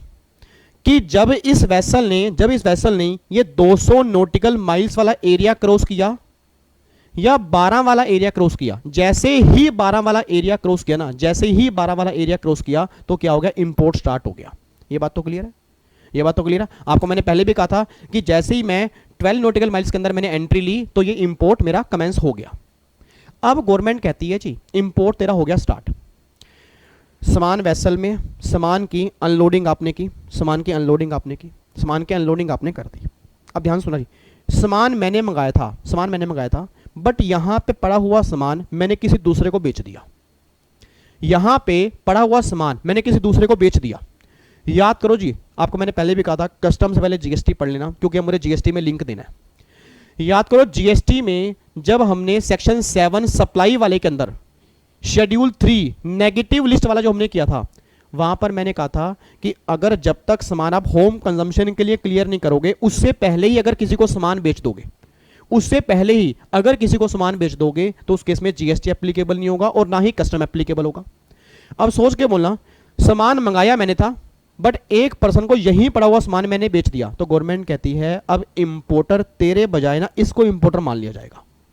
अब इंपोर्टर तू नहीं है, अब इंपोर्टर कौन है? ये, मतलब जब ये सामान क्लियर करेगा फिर इंपोर्ट ड्यूटी ये पे करेगा, तो इंपोर्ट ड्यूटी पे नहीं करेगा। तो बच्चा कह रहा है साफ साफ शब्दों में बताओ कहना क्या चाहते हो। मैं कहना मेरे बच्चे बस ये चाहता हूं, गवर्नमेंट कहती है जब से तुम्हारा इंपोर्ट कमेंस हुआ तब से लेके जब तक इसको होम कंजम्पशन के लिए क्लियर नहीं करोगे, उसके बीच में जो भी ये गुड्स होल्ड करेगा, जितने लोग भी बीच में आएंगे ना, वो सब इंपोर्टर वाली कैटेगरी में कवर हो जाएंगे। मतलब पहले वाला पुराना इंपोर्टर बन जाएगा, ये वाला नया इंपोर्टर बन जाएगा, और ये इसको एक्चुअली बोलते हैं डीम्ड इंपोर्टर, ये ड्यूटी पे करेगा। बस ये बात ध्यान दो जी। तो आपको मैं दिखाता हूं, देखो रे इंपोर्टर के डेफिनेशन में क्या लिखा है।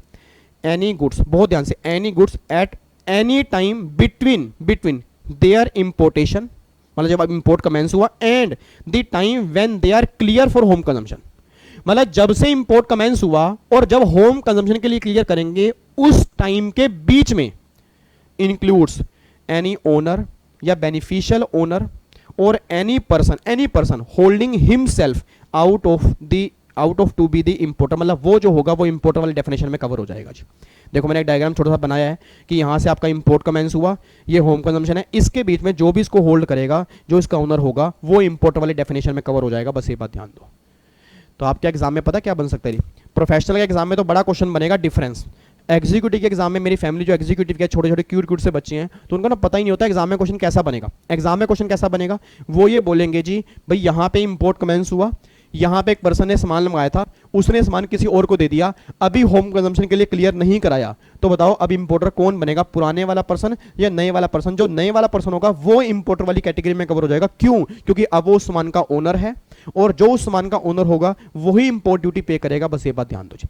हाँ, होम कंजम्पशन के बाद अगर आपने सामान बेचा, प्लीज ध्यान सुना जी, मान लो ये सामान मैंने होम कंजम्पशन के लिए क्लियर करवा लिया, मेरे बच्चे मुझे आंसर देंगे जी। सीधो के बैठो, पहले बिल्कुल सीधो के बैठो, बिल्कुल सीधो के बैठो जी, ठीक है जी। इधर सुना ध्यान से, मेरे बच्चे मुझे आंसर देंगे। अब अगर मैंने सामान होम कंजम्पशन के लिए क्लियर करवा लिया, अब अगर मैंने सामान ही क्लियर करवा लिया और क्लियर करवाने के बाद फिर किसी को बेचा, तो सोच के बोलना क्या वो इंपोर्टर में कवर होंगे? Answer is no. फिर तो भैया लोकल ट्रांजैक्शन हो रही है, फिर तो बातें जीएसटी की होंगी, फिर इंपोर्ट एक्सपोर्ट में कवर क्यों होगा? और याद करो ना, तो वो इंपोर्टेड गुड्स में कवर होगा, क्योंकि जब कोई सामान आपने होम कंजम्पशन के लिए क्लियर ही करवा लिया, वो इंपोर्टेड गुड्स वाली कैटेगरी से बाहर आ गया, और अगर इंपोर्टेड गुड्स वाली कैटेगरी से बाहर आ गया तो इंपोर्टर की डेफिनेशन में तो वो वैसे ही कवर नहीं हो सकता। बच्चा कह रहा है सर हमें तो अभी तक ये समझ में आया, क्योंकि आपने काफ़ी घुमा दिया, दिमाग की नसें थोड़ी सी हमारी हिल गई हैं, क्योंकि पहले हमने ऐसा इतना पढ़ा नहीं था। पहले तो ये था कि बस 5-6 नंबर का आता है, 10 नंबर का आता है, तो बस ऊपर ऊपर से पढ़ लो, नंबर आ जाएंगे। नंबर तो सर आ जाएंगे, ये बात ध्यान देना, जिंदगी के अंदर मार खा जाओगे फिर, क्योंकि देखो छोटी छोटी अगर बेसिक बातें ही नहीं पता होंगी। अब आप में से मुझे उम्मीद है कई बच्चों को यही नहीं पता होगा कि इंपोर्टेड गुड्स क्या होता है, नहीं पता होगा सर उनको, मैं सही बता रहा हूँ। बच्चे बोलते हैं ये बाहर से मंगाया, ये इंपोर्टेड गुड्स है, उनको ये नहीं पता इंपोर्टर किसे कहते हैं। कस्टम सारा कर लिया जी, कस्टम सारा कर लिया, उनको ये नहीं पता इंपोर्टेड गुड्स का मतलब क्या होता है, इंपोर्ट का मतलब क्या होता है, एक्सपोर्ट का मतलब क्या होता है, एक्सपोर्ट गुड्स का मतलब। अब सोच के बोला अगर बेसिक टर्म्स ही नहीं पता तो कस्टम क्या कर लिया। और एग्जाम में अगर क्वेश्चन मिक्स होकर बन गए, क्योंकि सर गोले भरने वाले क्वेश्चन बनेंगे, क्वेश्चन कहीं से बन जाएगा, किसी लाइन में से क्वेश्चन बन जाएगा, आपको लगेगा पेपर मुश्किल आ गया, बट ये नहीं पता कि बिल्कुल बेसिक क्वेश्चन बन गए हैं। कई बार यही होता है सर, कई बार ये होती है, हम बड़ा बड़ा सब कुछ कर जाते हैं, हमें बेसिक पॉइंट नहीं पता होते। तो पहले हमारा बेस क्लियर हो कि भैया इंपोर्ट, इंपोर्टर और इंपोर्टेड गुड्स में क्या फर्क होता है, ठीक है जी। तो इंपोर्टर का मतलब क्या हो गया कि जब अगर हमने होम कंजम्पशन के लिए क्लियर करवा लिया, उसके बाद बातें इंपोर्टर या इंपोर्टेड गुड्स की नहीं होंगी। अगर होम कंजम्पशन के लिए क्लियर करवाना है वहां तक, और जब से इंपोर्ट कमेंस हुआ वहां से इसके बीच में जो भी ओनर होगा ना, वो इंपोर्टर की डेफिनेशन में कवर होगा। बस ये बात ध्यान दो जी, ठीक है। और एक आज आपको एक बात बताने जा रहा हूं जी, 2-3 बच्चे लगे हुए हैं बातों में, उनको इस दुनिया से कोई लेना देना ही नहीं है। वो कह रहे नश्वर संसार है सर, खा लिया आता है, खा लिया जाना है सर, ये तो घर वालों ने बोल दिया भाई तू सीएस कर ले, करने का मन बिल्कुल भी नहीं है। बस वही है, पैसे वेस्ट करने वाली बात हो रही है सर, क्योंकि मतलब क्या पढ़ें सर, आप खुद ही बताओ। हमारा पढ़ने का मन ही नहीं करता सर, बिल्कुल ही पढ़ने का मन ही नहीं करता, माइंड डिस्ट्रैक्ट होता है। मतलब कमाल की बात देखो है, पढ़ाने वाला डेली आ रहा है, पढ़ाने वाला देखो कल 650 बच्चा था, आज मैं दिखा दूंगा 500 बच्चा बैठा होगा। जब कस्टम की लास्ट क्लास होगी 300-350 बच्चा होगा। रीजन बिंग 350 बच्चे गायब हो गए।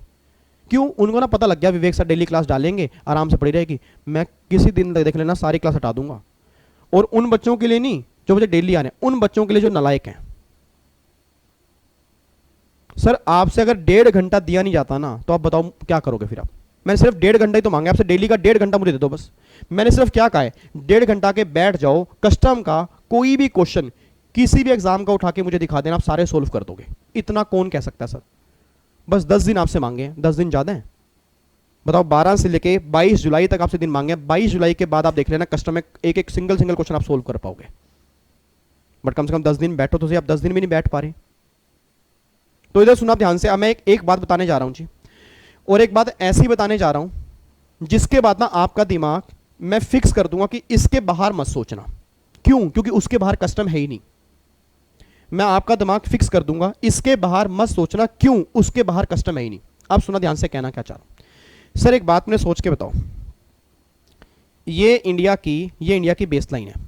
सिर्फ 2 मिनट लूंगा आपके, फिर मैं नए कॉन्सेप्ट पे आऊंगा। ये इंडिया की बेस लाइन है और ये हमारा पानी है जी, ये हमारा पानी है, ये हमारा पानी है। ये हमारा 12 नॉटिकल माइल्स है, ये हमारा 200 नॉटिकल माइल्स है, और ये हमारा आउटसाइड इंडिया। ठीक है, यहां पे एक पर्सन है जिसने सामान मंगाया है। मान लो इस पर्सन ने सामान मंगाया, और यहां पे मान लो मुंबई कस्टम पोर्ट है। ये मुंबई कस्टम पोर्ट है जी, ये मुंबई कस्टम पोर्ट है, और यहां पे डंडा लेके एक कस्टोडियन खड़ा है जो यहां पे सामान की देखरेख करता है। ये कस्टोडियन है, इसको हम बोलते हैं कस्टोडियन, मतलब एक चौकीदार मान लो, ये देखरेख करता है, यहां डंडा लेके खड़ा हुआ है जी। अब कस्टम है क्या? कस्टम है क्या? ये इस आदमी का घर है जिस आदमी ने ये सामान मंगाया है। बहुत ध्यान सुना, कस्टम क्या है? कस्टम कुछ भी नहीं है, कस्टम कुछ भी नहीं है। कस्टम बस स्टार्ट कहां से होता है? कस्टम स्टार्ट होता है जब हमने बाहर से सामान मंगाया, मतलब ये मिस्टर एक्स है, इससे हमने सामान मंगाया, इसने सामान मंगाया, तो गवर्नमेंट कहते हैं कस्टम जो स्टार्ट होगा ना, वो एक तरह से यहां से स्टार्ट होगा। यहां से स्टार्ट होगा कस्टम, कस्टम चलेगा चलेगा चलेगा चलेगा चलेगा चलेगा चलेगा, और कस्टम यहां पर कस्टम खत्म हो जाएगा। जब ये सामान यहां से क्लियर करवा के घर लेके जाया जाएगा, उसके बाद कस्टम एप्लीकेबल नहीं होगा। बस ये बात ध्यान दो। तो मैं सिंपल सी बात कह रहा हूं सर, सिंपल सी बात कह रहा हूं मैं। कस्टम है क्या? कस्टम क्या है? कस्टम बस ये है कि बाहर से कोई सामान मैंने मंगाया, जब तक उसको मैं घर के लिए क्लियर नहीं कराऊंगा तब तक तो कस्टम है, और जैसे ही वो सामान मैंने घर के लिए क्लियर करवा लिया, उसके बाद कस्टम का उस सामान से कोई वास्ता नहीं है। तो आप समझ सकते हो कस्टम के अप्रोक्सीमेट 176, मेरे ख्याल से 176 सेक्शन है, मैं श्योर नहीं हूं, बट मेरे ख्याल से इतनी है, 176 टोटल कह रहा हूं। जैसे इनकम टैक्स में 298 सेक्शन है ना, ऐसे कस्टम में अप्रोक्सीमेट 176 सेक्शन है। अब ये सारे के सारे सेक्शन देख लो लगते कहां है सर? सिर्फ इतने से एरिया के बीच में, सिर्फ इतने से एरिया के बीच में पूरा कस्टम लॉ खत्म हो जाता है। ये बात ध्यान देना। आपको मैं दिखा दूंगा सिंगल प्रोविजन, आपको मैं दिखाऊंगा, देखो यहीं पे लग रहा है बस। मतलब कमाल की बात, देखो एरिया फिक्स है, बस फिक्स है कि बाहर से कस्टम पोर्ट पे सामान आया, उसको होम कंजम्पशन के लिए क्लियर करवाना है। जब तक क्लियर नहीं करवाता तब तक कस्टम के प्रोविजन लगेंगे। जैसे ही क्लियर करवा लिया, मतलब जहां एक बार ड्यूटी पे कर दी, अगर वो सामान मेरे घर में आ गया, उसके बाद कस्टम की कोई बातें नहीं होंगी। तो कस्टम के जितने प्रोविजन है ना सर, कस्टम के जो प्रोविजन है, ये लगा लो बस इतने एरिया के बीच में एप्लीकेबल होते हैं, उसके बाद कस्टम के प्रोविजन एप्लीकेबल ही नहीं होते। बस ये बात ध्यान देना चाहिए। तो जब भी अब मैं आगे से कोई क्वेश्चन पूछूंगा ना, अपना दिमाग एक फिक्स कर देना कि जब तक सामान होम कंजम्पशन के लिए क्लियर नहीं होगा तभी तक कस्टम की बातें होंगी। तो मतलब जो मैं क्वेश्चन पूछूंगा वो होम कंजम्पशन की क्लियरेंस से पहले के होंगे, उसके बाद के नहीं होंगे। क्योंकि ना कई बच्चे ना दिमाग सोचते हैं कहीं यहां तो नहीं लगेगा, कहीं ये तो नहीं कह रहे सर, कहीं वो तो नहीं कह रहे। मेरे बच्चे मैं कह ही नहीं रहा वो, क्योंकि जब सामान होम कंजम्पशन के लिए क्लियर हो गया, उसके बाद कस्टम है ही नहीं, और जहां कस्टम ही नहीं है वहां सोचना ही क्यों है। तो जितने क्वेश्चन आगे मैं कस्टम के अंदर पूछूंगा, आपका दिमाग फिक्स रहेगा कि कस्टम जो एप्लीकेबल होगा वो इसके बीच में एप्लीकेबल होगा। जब एक बार सामान क्लियर हो जाएगा, उसके बाद कस्टम की बातें भी नहीं होंगी जी। मेरी बात समझ में आती है? पक्का लो जी। अब एक बार आओ जी फटाफट से जी, ये देखो जी, अब यहां पे ये देखो जी। अब इंपोर्ट का मतलब हो गया, इंपोर्टेड गुड्स का मतलब हो गया, इंपोर्टर का मतलब हो गया। लो जी फटाफट से अब 2 मिनट लगाओ जी, जल्दी करो, 2 मिनट लगाओ जी। काफ़ी टाइम लगा दिया हमने डेफिनेशन पे, वैसे इतना टाइम बनता नहीं था, बट कोई बात नहीं, कोई दिक्कत वाली बात नहीं है सर। मैंने कहा कोई दिक्कत वाली बात नहीं है, 1 घंटा हमारा कस्टम में ज़्यादा लग जाएगा, बट कस्टम ऐसा होना चाहिए कि सिंगल नंबर भी ना कटे। दोबारा बताओ फटाफट से, 3 डेफिनेशन जल्दी बोलो। इंपोर्ट, इंपोर्टेड गुड्स, इंपोर्टर का मतलब क्या? पहली बात बोलो इंपोर्ट का मतलब क्या है? चैट बॉक्स भर जाना चाहिए सर। अब चैट बॉक्स भर जाए। इंपोर्ट का मतलब क्या जी? इंपोर्ट का मतलब ब्रिंगिंग इनटू इंडिया, जल्दी बोलो, bringing into India from outside India. हाँ जी, बाहर की कंट्री से सामान इंडिया में आना या बाहर से इंडिया में आना, बाहर से इंडिया में आना, वो इंपोर्ट में कवर होगा। इंपोर्ट कमेंस कब होगा? जल्दी बोलो, इंपोर्ट कमेंस कब होगा? जैसे ही वो टेरिटोरियल वाटर क्रॉस करेगा इंपोर्ट कमेंस हो जाएगा। कंप्लीट कब होगा? जैसे ही वो लैंड मास का पार्ट बनेगा वो कंप्लीट हो जाएगा। इंपोर्टेड गुड्स का मतलब क्या जी? इंपोर्टेड गुड्स का मतलब कोई गुड्स अगर बाहर से मैंने मंगाया, बाहर से इंडिया में मंगाया, वो इंपोर्टेड गुड्स है, बट उसमें वो गुड्स कवर नहीं होंगे। कौन से गुड्स कवर नहीं होंगे? चैट बॉक्स में लिखो, हिमांशी, हिमांशी, साक्षी, अमृता, हर्षित, ये प्रणव, प्रखर, ये सब नालायक बच्चे हैं। चैट बॉक्स बिल्कुल आप कुछ नहीं कर रहे जी, कुछ नहीं लिख रहे। दृष्टि, कोमल, विभोर, ये सब नालायक बच्चे हैं। मैं कह रहा हूं चैट बॉक्स में लिखो तो मतलब लिखो, कम से कम आप तो लिखो ना। आप तो मेरे रेगुलर बैच के बच्चे हो, कई बच्चे मेरे रेगुलर बैच के बैठे हैं, कम से कम वो तो लिखें ताकि दूसरों को मोटिवेशन मिले कि हमें भी लिखना है, हम पार्टिसिपेट कर सकते हैं। सारे बच्चे अगर पार्टिसिपेट करेंगे मुझे बहुत अच्छा लगेगा। जल्दी लिखो फटाफट से। इंपोर्टेड गुड्स का मतलब क्या? इंपोर्टेड गुड्स में वो सारे गुड्स कवर होंगे जो बाहर से इंडिया में मंगाए हैं, बट कौन से गुड्स कवर नहीं होंगे? लिखो रही, वो गुड्स कवर नहीं होंगे जो क्लियर करवा लिए गए हैं होम कंजम्पशन के लिए। मतलब जो होम कंजम्पशन के लिए क्लियर करवा लिए गए हैं वो गुड्स आपके इंपोर्टेड गुड्स में कवर नहीं होंगे। इंपोर्टर का मतलब क्या जी? इंपोर्टर का मतलब है कि जब आपने सामान इंपोर्ट किया, जब बिल ऑफ एंट्री आपने फाइल की होगी होम कंजम्पशन की, उससे पहले उसके बीच में जो भी इसका ओनर होगा, बेनिफिशियल ओनर होगा या जिसके हाथ में वो प्रॉपर्टी होगी जो होल्ड कर रहा होगा, वो इंपोर्टर वाली कैटेगरी में कवर हो जाएगा जी। ये इंपोर्टर की डेफिनेशन है। अब देखो जी एक्सपोर्ट। एक्सपोर्ट का मतलब है taking out of India to a place outside India. मतलब कोई सामान इंडिया से बाहर जाना वो एक्सपोर्ट में कवर होगा। कोई सामान इंडिया से बाहर जाना वो एक्सपोर्ट में कवर होगा। मेरे सवाल होंगे, आपके जवाब होंगे जी। मेरे सवाल होंगे, आपके जवाब होंगे। अब मुझे आंसर देना जी। इधर देखो ध्यान से जी,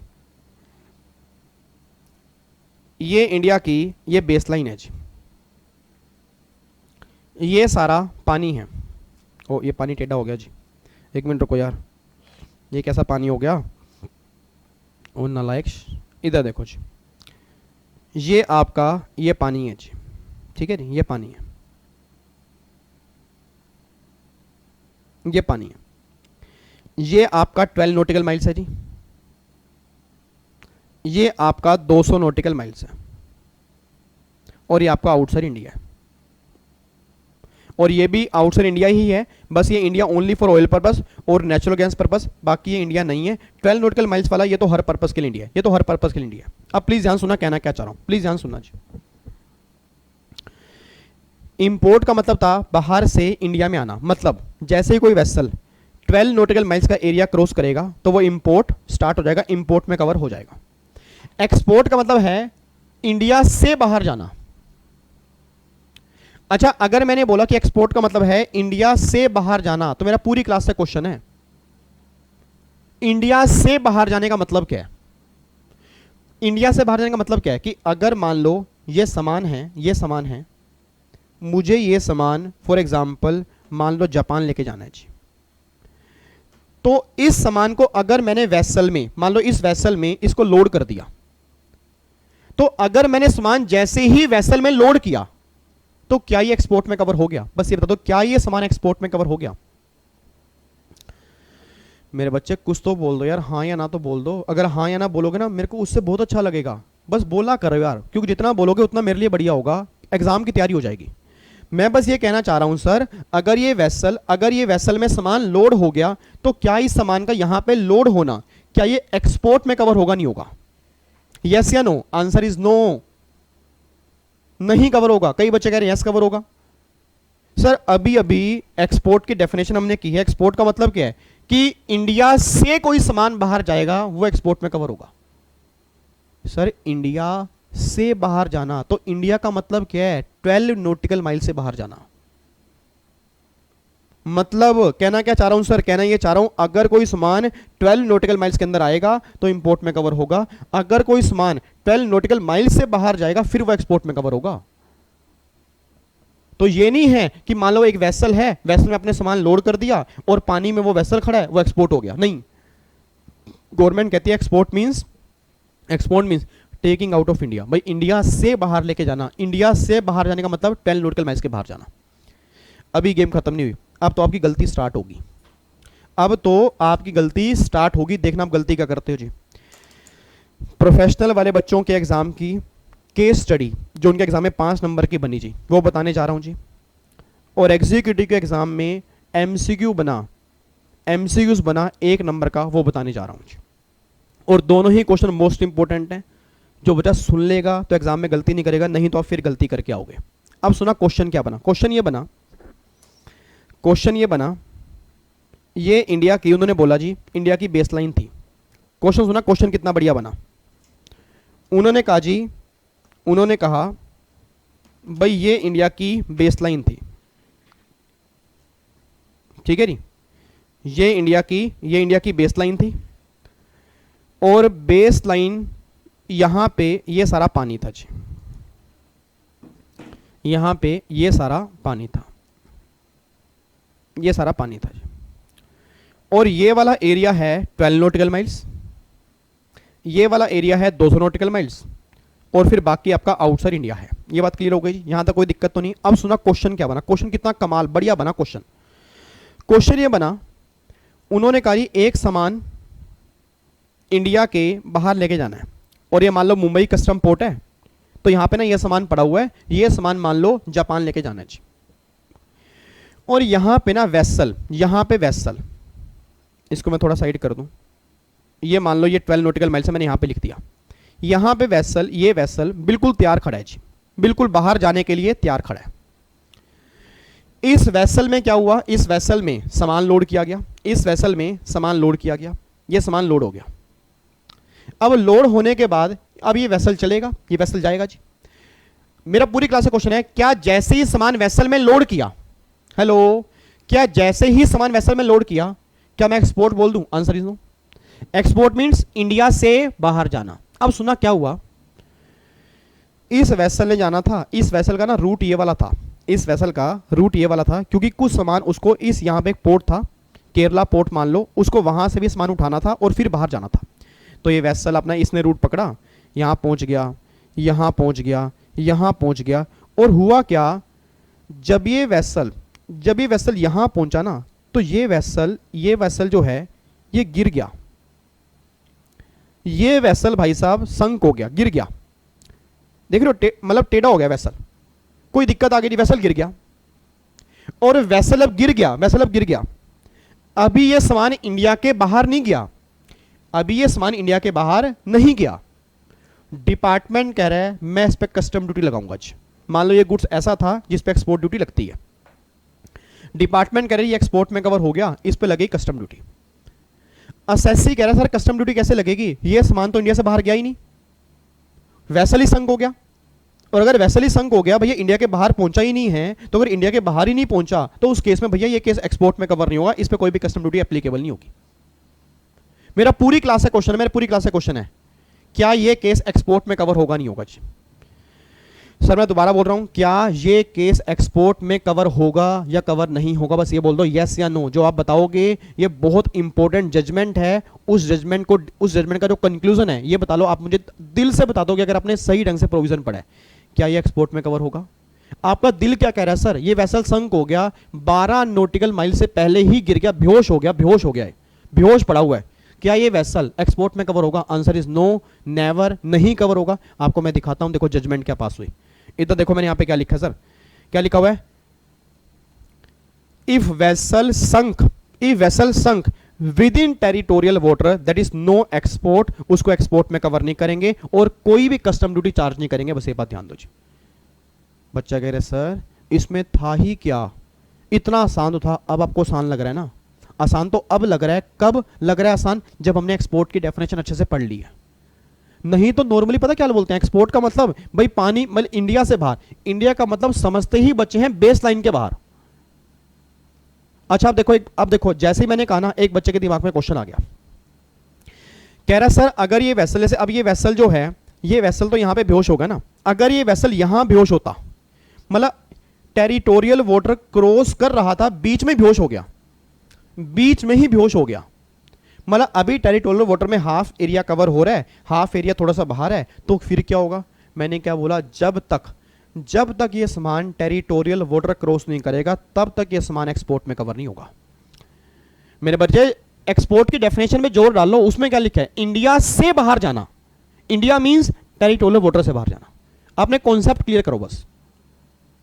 मतलब अगर वेसल बीच में भी संक हो जाता तो भी एक्सपोर्ट के डेफिनेशन में कवर नहीं होता, क्योंकि ये सामान इंडिया से बाहर नहीं गया था, और जब तक इंडिया से बाहर नहीं जाएगा ये एक्सपोर्ट में कवर नहीं होगा। बस ये बात ध्यान देना चाहिए, ठीक है जी। तो ना तो ये एक्सपोर्ट में कवर है और ना ही एक्सपोर्ट में कवर है। ये क्वेश्चन था प्रोफेशनल के एग्जाम में, केस स्टडी बनी थी 5 नंबर की। अब एग्जीक्यूटिव वाले बच्चे अपनी तैयारी कर लो जी।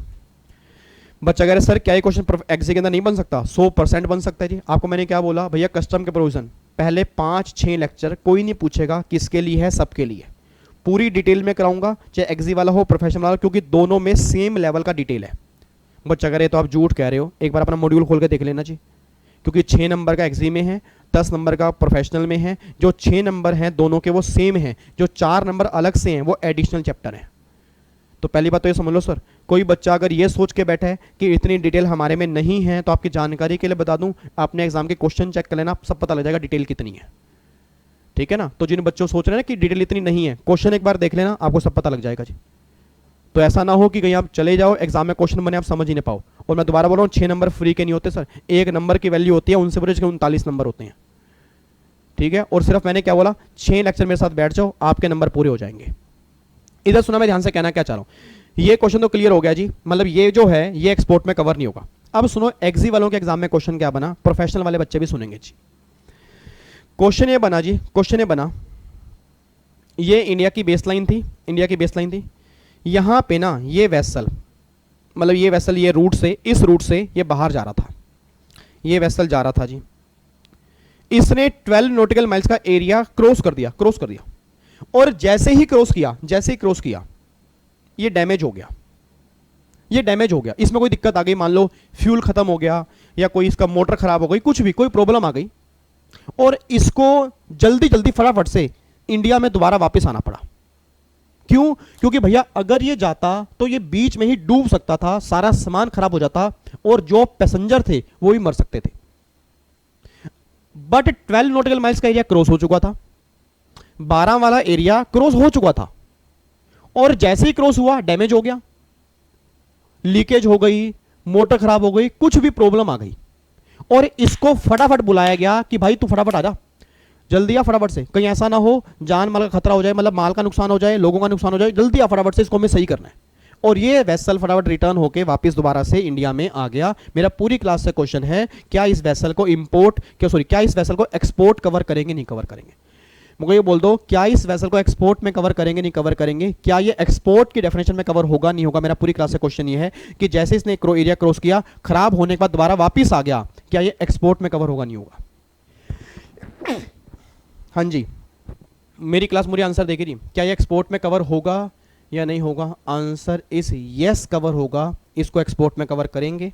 आपको मैं दिखाता हूं, देखो जी, यहां पे इधर देखो जी, चेक करो क्या लिखा हुआ है। If vessel went outside India, if vessel went outside India then return due to damage, मतलब रिटर्न हो रहा है ड्यू टू डैमेज, तो उसको एक्सपोर्ट में कवर करेंगे। देखो एक्सपोर्ट पे टिक मार्क है, ये भी आपकी जजमेंट है। और सीएस एग्जीक्यूटिव के एग्जाम का एक क्वेश्चन है 1 नंबर का, बच्चों ने कहा सर एक्सपोर्ट में कवर नहीं होगा, क्यों? क्योंकि बच्चा सेंटी हो गया।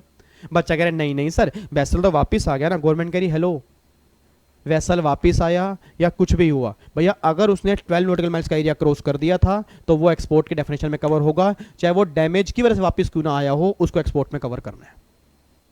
मेरी बात समझ में आ रही है जी? पक्का पक्का, कोई दिक्कत तो नहीं है? तो ये किस में कवर हो जाएगा जी? एक्सपोर्ट में। तो ये हमारे एक्सपोर्ट का मतलब है। मुझे फटाफट से बोल दो एक्सपोर्ट का मतलब क्या है? इंडिया से बाहर जाना, वो किस में कवर हो गया? एक्सपोर्ट में। अच्छा, अब आ रहा है एक्सपोर्ट गुड्स। एक्सपोर्ट गुड्स का मतलब सिंपल सा है, एक्सपोर्ट गुड्स का मतलब ये होता है कि जिस गुड्स को इंडिया से बाहर लेकर जाया जाएगा वो एक्सपोर्ट गुड्स है। सर ध्यान रखना, यहां पे मैंने कहा था इंपोर्टेड गुड्स, यहां पर मैंने कहा था इंपोर्टेड गुड्स, यहां पे कह रहा हूं एक्सपोर्ट गुड्स। मतलब एक्सपोर्ट गुड्स मतलब जो सामान मुझे बाहर लेके अभी जाना है, क्योंकि जो सामान बाहर ही जा चुका है, जो सामान बाहर ही जा चुका है तो वो तो एक्सपोर्टेड हो गया ना। वो तो एक्सपोर्टेड हो गया, हमें क्या देखना है, एक्सपोर्ट गुड्स किसे कहते हैं। तो गवर्नमेंट करिए कि अगर ये बॉक्स तुझे इंडिया से बाहर लेके जाना है, अगर ये रिमोट तुझे इंडिया से बाहर लेके जाना है, तो ये गुड्स क्या कवर हो जाएंगे, एक्सपोर्ट गुड्स में कवर हो जाएंगे। देखो ये क्या लिखा है, any goods which are to be taken, क्या लिखा हुआ है, टू बी टेकन। टेकन नहीं कह रहे वो कह रहे हैं टू बी टेकन, जो भी बाहर लेके जाना है। Taking out of India, sorry, any goods which are to be taken out of India a place outside India. तो जिस गुड्स को बाहर लेकर जाया जाएगा वो किस में कवर हो जाएगा, एक्सपोर्ट गुड्स में। और एक्सपोर्टर में कौन कवर होगा जी, वही जी, एक्सपोर्टर में कौन कवर होगा, देखो जी, एक्सपोर्टर में bill of entry, export procedure ना अभी मैं आपको आगे रख के बताऊंगा, तो भी ना टेंशन मत लेना, ये पॉइंट में भी आपको समझ में ना आए। इंपोर्ट वाला तो समझ में आ चुका होगा, एक्सपोर्ट वाला अगर नहीं समझ में आए तो टेंशन मत लेना। इतना ध्यान रखो कि जैसे इंपोर्ट वाले केस में सामान को क्लियर करवाने के लिए बिल ऑफ एंट्री फाइल करनी पड़ती है, ऐसे ही एक्सपोर्ट वाले केस में हमें शिपिंग बिल फाइल करना पड़ता है, हमें बिल ऑफ एक्सपोर्ट फाइल करना पड़ता है कि ये सामान मुझे बाहर भिजवाना है। तो गवर्नमेंट कहते हैं कि जब तुमने शिपिंग बिल फाइल किया और जब तक वो 12 नॉटिकल माइल्स का एरिया क्रॉस नहीं होगा, इसके बीच में जो भी इसका ओनर होगा ना वो एक्सपोर्टर बनेगा। मतलब इंपोर्ट का उल्टा मान लो, इंपोर्ट का उल्टा मान लो, मैंने इंपोर्ट में क्या कहा था, इंपोर्ट से बिल ऑफ एंट्री के बीच में जो लोग होंगे वो इंपोर्टर में कवर हो सकते हैं। एक्सपोर्ट में कह रहा हूं, एक्सपोर्ट में क्या कह रहा हूं जी, यहां से मतलब जब आपने बिल ऑफ एंट्री फाइल की, क्यों, क्योंकि इंपोर्ट वाले केस में पहले सामान आता है फिर बिल ऑफ एंट्री फाइल होती है। एक्सपोर्ट वाले केस में उल्टा है, पहले बिल ऑफ एंट्री फाइल होती है फिर सामान बाहर जाता है। क्यों, क्योंकि सर एक बात बताओ, अगर सामान ही इंडिया से बाहर चला गया तो फिर तो भैया हमारा कंट्रोल ही नहीं रहा, तो बिल ऑफ एंट्री कैसे फाइल करेंगे भाई। सिंपल सी बात है, अगर मैंने बोला कि ये रिमोट मुझे बाहर भेजना है, तो अगर ये सामान 12 नॉटिकल माइल से बाहर ही चला गया, अब मैं बिल ऑफ एंट्री का फाइल करूंगा। तो गवर्नमेंट के लिए एक्सपोर्ट वाले केस में पहले बिल ऑफ एंट्री फाइल होती है फिर सामान बाहर जाता है। इंपोर्ट वाले केस में पहले सामान आता है फिर बिल ऑफ एंट्री फाइल होती है, बस ये बात ध्यान देना। तो एक्सपोर्ट वाले केस में जब आपने बिल ऑफ एंट्री फाइल की और जब एक्सपोर्ट होगा, इसके बीच में जो भी इसका ओनर होगा ना वो एक्सपोर्टर में कवर हो जाएगा, बस ये बात ध्यान दो जी। ठीक है, तो फाइनली अब जाके ये 6 डेफिनेशन हमारी खत्म हो जाती है, यानी import, imported goods, importer, export, export goods और एक्सपोर्टर, ये 6 डेफिनेशन हमारी खत्म हो जाती है। ठीक है, बाकी एक बार इसको गो थ्रू कर लेना आराम से, नोट्स आपके पास हैं ही हैं, कोई भी डाउट होगा तो कमेंट बॉक्स में डाल देना जी, बाकी दूसरे बच्चे रिप्लाई कर देंगे, नहीं तो नेक्स्ट क्लास के अंदर मैं रिप्लाई कर दूंगा जी।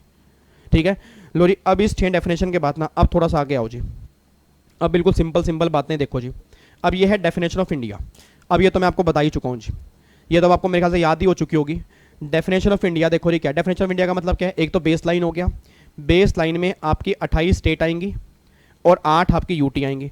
अब बच्चा कह रहा है सर 8 यूटी में जो 3 यूटी हैं, दिल्ली, पौंडीचेरी और जेएनके, उसको क्या डीम्ड स्टेट नहीं मानेंगे? आंसर इज नो, वो जीएसटी के लिए मानते हैं, कस्टम के लिए नहीं मानेंगे। कस्टम में 28 स्टेट काउंट होंगी, 8 यूटी काउंट होंगी, बस ये बात ध्यान दो जी। उसके बाद फिर यहाँ पे 12 नॉटिकल माइल्स, ये वाला पानी इंडिया है जी, ये पानी इंडिया को। और फिर मैंने कहा था एक 24 नॉटिकल माइल्स था जिसको इंडियन कस्टम वाटर बोलते थे, अब वो खत्म हो चुका है। मतलब 24 नॉटिकल माइल्स वाला कोई भी एरिया यहाँ पे कवर नहीं है। अब या तो 12 है या वो 200 है। देखो ये 200 को हम क्या बोलते हैं, EZ, और इसको बोलते हैं इंडियन कस्टम वाटर। अब बच्चे के मन में ना कल भी ये डाउट था कि सर इंडियन कस्टम वाटर का मतलब क्या होता है, मैं आपको अब बताने जा रहा हूँ जी। पहले ये समझो, टेरिटोरियल वाटर ऑफ इंडिया, इसकी सिग्निफिकेंस क्या है। क्या मेरी क्लास में सिंगल बच्चा भी ऐसा है, सीधे होके बैठ, मतलब नींबू, ये देखो पीली टी शर्ट डाल के बच्चा बैठा है नींबू कलर का, मतलब ऐसे कद्दू बन के बैठा है, मतलब मन करा ऐसे निचोड़ दूं आपको। बच्चा कह रहा कैसे निचोड़ दोगे सर, नींबू पानी पीना है क्या आपने, सीधे होके बैठो ना। मतलब कई बच्चे तो भाई साहब क्लास के स्टार्टिंग में, सुनना ध्यान से, मैं आपके इधर कई बच्चे ना क्लास जब स्टार्ट हुई थी बिल्कुल एनर्जी के साथ ऐसे बैठे थे। 10 मिनट हुए थोड़ा सा नीचे हुए, फिर 10 मिनट और हुए थोड़ा सा ऐसे हुए, 10 मिनट और हुए फिर ऐसे हुए, 10 मिनट और हुए फिर ऐसे हुए, 10 मिनट और हुए ऐसे हुए। अब 1 घंटा हो चुका है, 1 घंटे के बाद उनके हालात ऐसे हैं, मतलब उनको मेरी शक्ल भी पूरी नहीं दिख रही, क्योंकि मोबाइल पड़ा है ऐसे, क्योंकि मोबाइल में क्लास देख रहे हैं, लैपटॉप में देख रहे हैं, और खुद पड़े हैं ऐसे। और मैं गारंटी दे रहा हूँ जी, कई नालायक बच्चे ऐसे होंगे 1.5 घंटे तक सिर्फ ऊपर देख रहे होंगे दीवार को, क्लास चल रही होगी यहाँ वहाँ देख रहे होंगे दीवार पे, तारे गिन रहे होंगे ऊपर दीवारों पे, ना पेंट हो रहा है ना, पेंट देख रहे होंगे पेंट कहाँ उधला हुआ है। ऐसे नालायक बच्चे मेरी क्लास के हैं। सीधे होके बैठो बिल्कुल। अब जो मैं कॉन्सेप्ट समझाने चाह रहा हूँ सर बहुत इंपॉर्टेंट है क्लास के लिए, बस ये बात ध्यान देना, एग्जाम के अंदर कंफर्म क्वेश्चन बनेगा अगर आप गलती करके आओगे तो।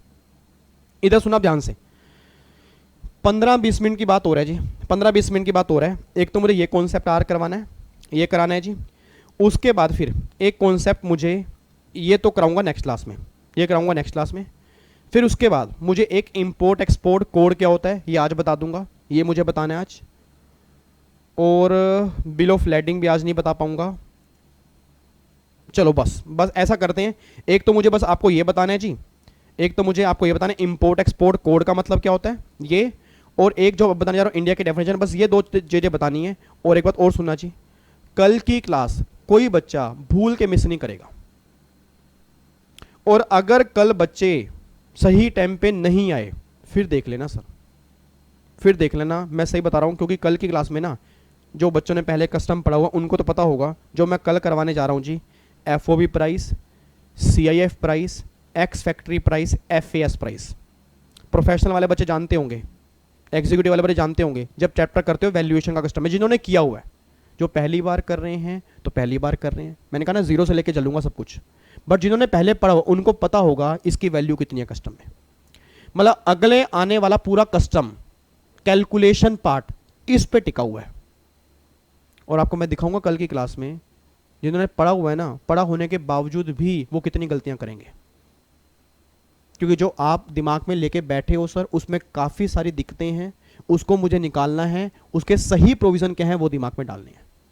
तो कल की क्लास भूल के भी मिस मत कर दें सर। पहली 2 क्लास आपने बाद में देखी, कैसे देखी मुझे उसका फ़र्क नहीं पड़ता, तीसरी और चौथी क्लास जो होगी वो कस्टम के लिए मोस्ट इंपॉर्टेंट होगी जी, ठीक है। तो ये वाली चीज़, और फिर अगली क्लास में कराऊंगा आपको इंपोर्ट प्रोसीजर की। अगर आपको बाहर से कोई सामान इंपोर्ट करना होता है, ये देखो, अगर कोई सामान बाहर से इंपोर्ट करना होता है तो इंपोर्ट आप कैसे करते हो, मतलब कोई भी सामान इंपोर्ट करना है तो इंपोर्ट आप कैसे करोगे, कौन कौन से प्रोविजन फॉलो करने होंगे, ये सारी बातें हम नेक्स्ट क्लास में करेंगे जी।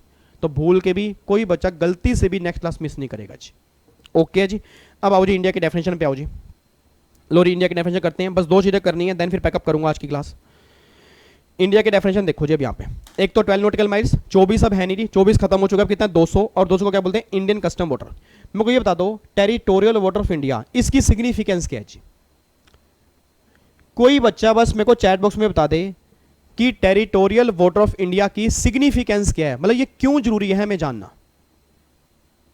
क्यों जरूरी है मेरे बच्चे बताओ। अंजलि, सलूजा साहब बताओ क्यों जरूरी है। बच्चा कह रहा है सर ये जरूरी है, इसके बिना तो हम ये बता ही नहीं सकते ना कि सामान इंपोर्ट है या एक्सपोर्ट है। क्यों नहीं बता सकते अंजलि?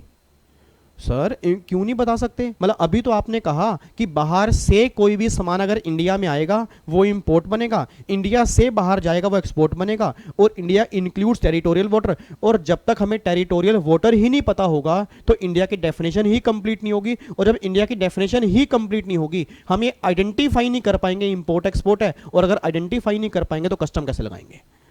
बहुत बढ़िया जी, कमाल कर दिया वाकई, मतलब वाकई बहुत ज़बरदस्त आंसर दिया आपने। मतलब कहना ये चाह रहा हूँ सर कि 12 नॉटिकल माइल्स के एरिया की सिग्निफिकेंस इसलिए है क्योंकि इसके बेस पे ही इंपोर्ट एक्सपोर्ट का आइडिया होता है। देखो यहाँ पे क्या लिखा हुआ है, significance of territorial water to determine import export, मतलब डिटरमाइन किसको करने के लिए, इंपोर्ट एक्सपोर्ट को डिटरमाइन करने के लिए ये बहुत जरूरी है कि टेरिटोरियल वाटर क्या है। अब आ जाओ जी, ये तो क्लियर हो गया जी। अब आ जाओ इंडियन कस्टम वाटर का मतलब क्या है। सिर्फ 2 मिनट सुन लेना जी, सिर्फ 2 मिनट सुन लेना, ये पॉइंट हमें बहुत ध्यान समझना है। आप में से किस किस बच्चे ने मूवी देखी है 26/11 का अटैक, नाना पाटेकर वाली?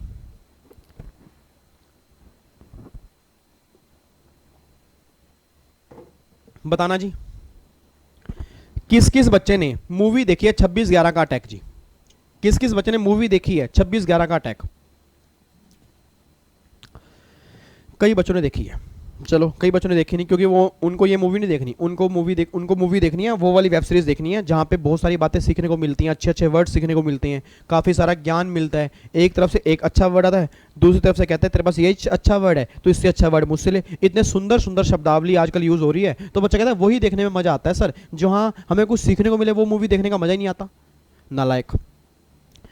26/11 का अटैक अगर आपने मूवी देखी है, उस मूवी के अंदर अगर आपने देखा हो वो कसाब जो उसमें अंदर आतंकवादी थे, वो कहां से आए थे? वो समुद्र के रास्ते से आए थे। आपने देखा उस मूवी के अंदर वो समुद्र के रास्ते से आए थे। अब सुनो, मैं ध्यान से कहना क्या चाह रहा हूं, प्लीज ध्यान सुनना चाहिए।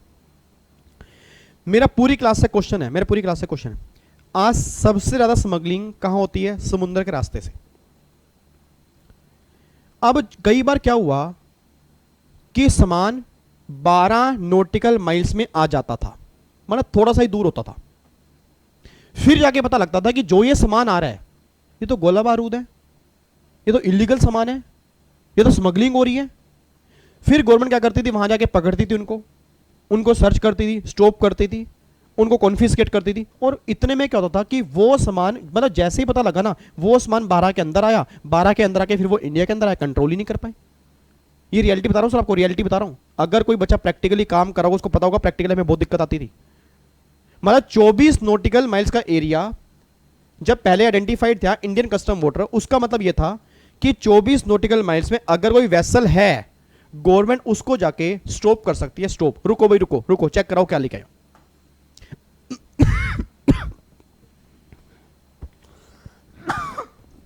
सुनना ध्यान से, अब कहना क्या चाह रहा हूं। जब पहले 24 नॉटिकल माइल्स था तो होता क्या था, मान लो यहां पे कस्टम ऑफिसर है, ये कस्टम ऑफिसर है, 24 नॉटिकल माइल्स में एक शिप खड़ा है। तो पहले क्या करते थे, उसको वहां रोक देते हैं, रुको भाई 2 मिनट रुको, वहीं पे रुको, अभी आ रहे हैं कस्टम डिपार्टमेंट के ऑफिसर आ रहे हैं। कस्टम डिपार्टमेंट के ऑफिसर गए, वहां पे सारा सामान चेक किया, भाई सामान दिखाओ अपना सामान क्या। सारा सामान चेक किया, उसमें लगा ये सामान इलीगल है, ये सामान इंडिया में नहीं आना चाहिए। वहीं से शिप वापिस भेज दिया। सर क्योंकि अगर 12 के अंदर आ जाता, वो इंडिया में ही आ जाता, फिर कंट्रोल कैसे करते? फिर तो इंपोर्ट बन गया। और अगर इंडिया में ही आ गया, सर अगर ऐसा सामान है जो इंडिया में नहीं चाहिए, कितनी बड़ी दिक्कत है इंडिया के लिए। तो गवर्नमेंट ने एक पावर रखी हुई थी, कस्टम ऑफिसर के पास एक पावर थी कि 24 नॉटिकल माइल्स में हम इंपोर्ट ड्यूटी नहीं लगाएंगे, हम ये नहीं करें वो इंपोर्ट हो गया, बस हमें जाके सामान चेक करने की पावर है। अगर वो सामान गलत होगा उसको हम कॉन्फिस्केट भी कर सकते हैं। बट मैंने क्या बोला, 24 नॉटिकल माइल्स का एरिया भी कम पड़ रहा था, क्योंकि 12 से 12, सर 12 से 12 तो कितने किलोमीटर है? एक नॉटिकल माइल्स में आप सब जानते हो 1.852 किलोमीटर होती है। 1 nautical mile is equal to 1.852 kilometre. अब अगर 12 नॉटिकल माइल्स मान लो दूर है, क्योंकि 12 से 12 24 हो गया, 12 मल्टीप्लाई 1.8 मतलब 24 किलोमीटर। अब 24 किलोमीटर होता कितना है सर? 24 किलोमीटर कितना, कुछ भी नहीं होता।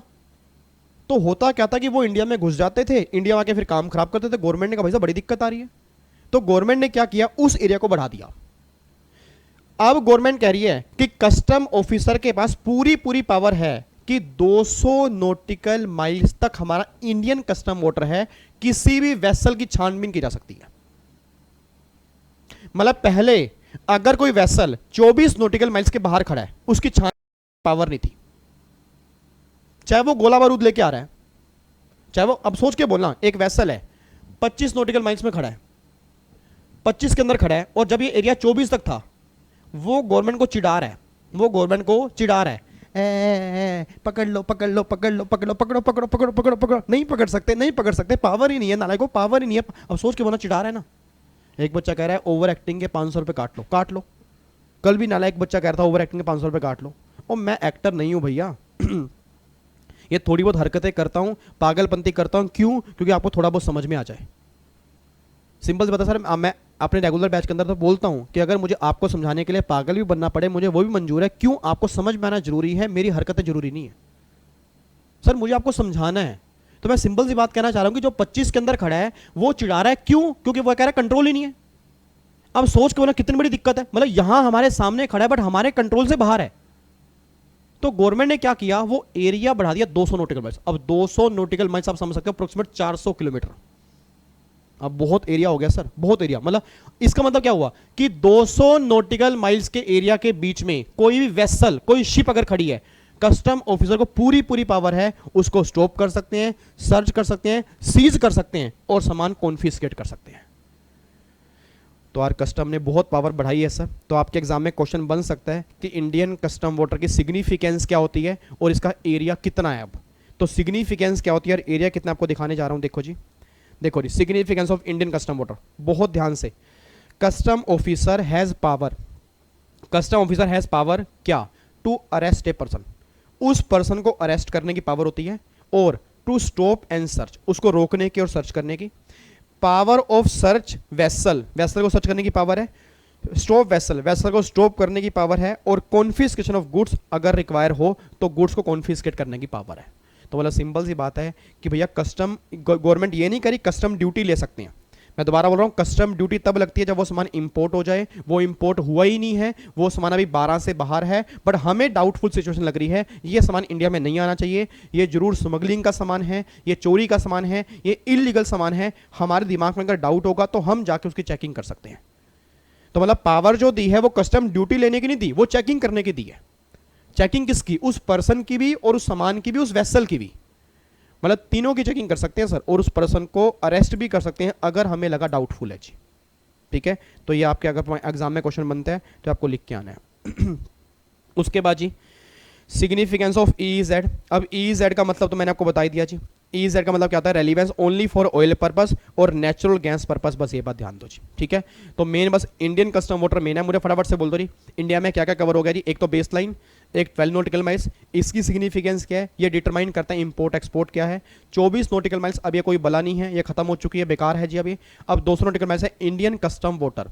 इंडियन कस्टम वाटर का मतलब गवर्नमेंट को पावर है स्टॉप करने की, सर्च करने की, अरेस्ट करने की, गुड्स को कॉन्फिस्केट करने की, गुड्स हो वेसल हो सबकी चेकिंग कर सकते हैं। सिर्फ पावर चेकिंग करने की है, कस्टम ड्यूटी लेने की पावर नहीं है, क्योंकि कस्टम ड्यूटी लगती तब है जब वो इंपोर्ट हो जाए। इंपोर्ट कब होगा? जब वो 12 के अंदर आएगा जी। ठीक है, ये सारी बातें हमने कंप्लीट की हैं। लो, ये तो होगा इंडिया की डेफिनेशन। अब आ जाओ आज की क्लास के लास्ट पॉइंट पे, इंपोर्ट एक्सपोर्ट कोड। बिल्कुल सिंपल पॉइंट है जी, और एग्जाम के लिए इंपॉर्टेंट है। प्रोफेशनल और एग्जीक्यूटिव वाले बच्चे दोनों ध्यान दीजिए, एग्जाम के लिए मोस्ट इंपॉर्टेंट है, एग्जाम में क्वेश्चन कंफर्म बन सकता है जी। मुझे फटाफट से बोलना, जीएसटी आप सबने पढ़ लिया होगा जी। जीएसटी में ना, जीएसटी में एक हमने किया था GSTIN। कोई बच्चा इसकी फुल फॉर्म बोल देनी मुझे, बस 10 मिनट की बात है मेरे बच्चे, मेरे नोनू, मेरे सोनू, मेरे भिंडी, मेरे कदरक, सीधे होके बैठो बिल्कुल, सिर्फ 10 मिनट की बात है नहीं। कोई बच्चा इसकी फुल फॉर्म बोल दे, GSTIN की फुल फॉर्म क्या है जी? जल्दी बोलो, फुल फॉर्म क्या है? Goods and service tax. एक मिनट रुको, एक मिनट रुको, इधर आओ, इधर आओ। Goods and service tax network, goods and service tax network. नालायको, मैंने GSTN पूछा है, मेरे को ये बताओ क्या मैंने GSTN पूछा है? मैंने पूछा GSTIN, फुल फॉर्म बताओ इसकी क्या है? गुस्सा नहीं, गुस्सा मत चढ़ाओ मेरे को, नालायक बच्चा कह रहा है goods and service tax network. Sir, goods and service tax identification number, goods and service tax identification number, याद करो इसको बोलते हैं GST नंबर। कितने डिजिट का होता है? एक बार लिख के बताना, कितने डिजिट का होता है जी?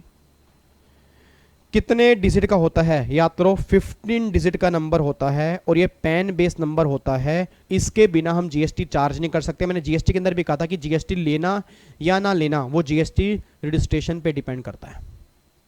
तो अब वही जो GST में GSTN नंबर होता है ना, ऐसे ही कस्टम में इंपोर्ट एक्सपोर्ट कोड होता है। मतलब एक तरह का ये लगा लो, ये कस्टम में ना कस्टम का रजिस्ट्रेशन है। मतलब अगर आपको इंपोर्ट एक्सपोर्ट करना है, बिना इंपोर्ट एक्सपोर्ट कोड के आप नहीं कर सकते। देखो यहाँ पे क्या लिखा हुआ है जी, a reference number for importer और एक्सपोर्टर टू इंपोर्ट इन और एक्सपोर्ट फ्रॉम इंडिया। ये होता है 10 डिजिट का जी, मतलब वो 15 का, ये 10 का है जी। तो मैं दोबारा बोल रहा हूँ जी, ये रेफरेंस नंबर है किस लिए? कि जो सामान हमें इंपोर्ट करना है, जो एक्सपोर्ट करना है, इसके बेस पे इंपोर्ट एक्सपोर्ट करेंगे, बस ये बात ध्यान दो जी। उसके बाद देखो जी, it is like a registration number for importer exporter. मतलब एक तरह का ये क्या है? रजिस्ट्रेशन नंबर है। इंपोर्ट एक्सपोर्ट कोड ये इशू कौन करता है जी? Import export code issued by directorate general of foreign trade. आपने नाम सुना होगा DGFT, ये लॉ के अंदर टर्म्स आती हैं जी। DGFT मतलब जो DGFT है ना, ये इशू करेगा, क्या इशू करेगा? इंपोर्ट एक्सपोर्ट कोड इशू करेगा। उसके बाद जी, in some cases import export code is not required, for example baggage.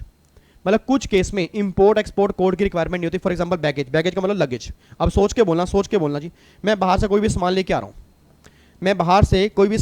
हूँ, उसमें एक मैं नई चीज़ लेके आ रहा हूँ, मान लो फॉर एग्जांपल मैं डीओ नया लेके आ रहा हूँ, परफ्यूम नया लेके आ रहा हूँ, या मान लो वॉश नहीं लेके आ रहा हूँ। अब गवर्नमेंट ने कहा हेलो हेलो हेलो, उधरो निकल यहाँ से बाहर। मैं कह रही क्या हो गया? कह रहे एक बात बता, ये तो डीओ परफ्यूम लेके आ रहा है, ये वॉश लेके आ रहा है, इसका इंपोर्ट एक्सपोर्ट कोड कहाँ है? मैंने कहा सर इंपोर्ट एक्सपोर्ट कोड कहाँ है? मतलब ये क्या होता है?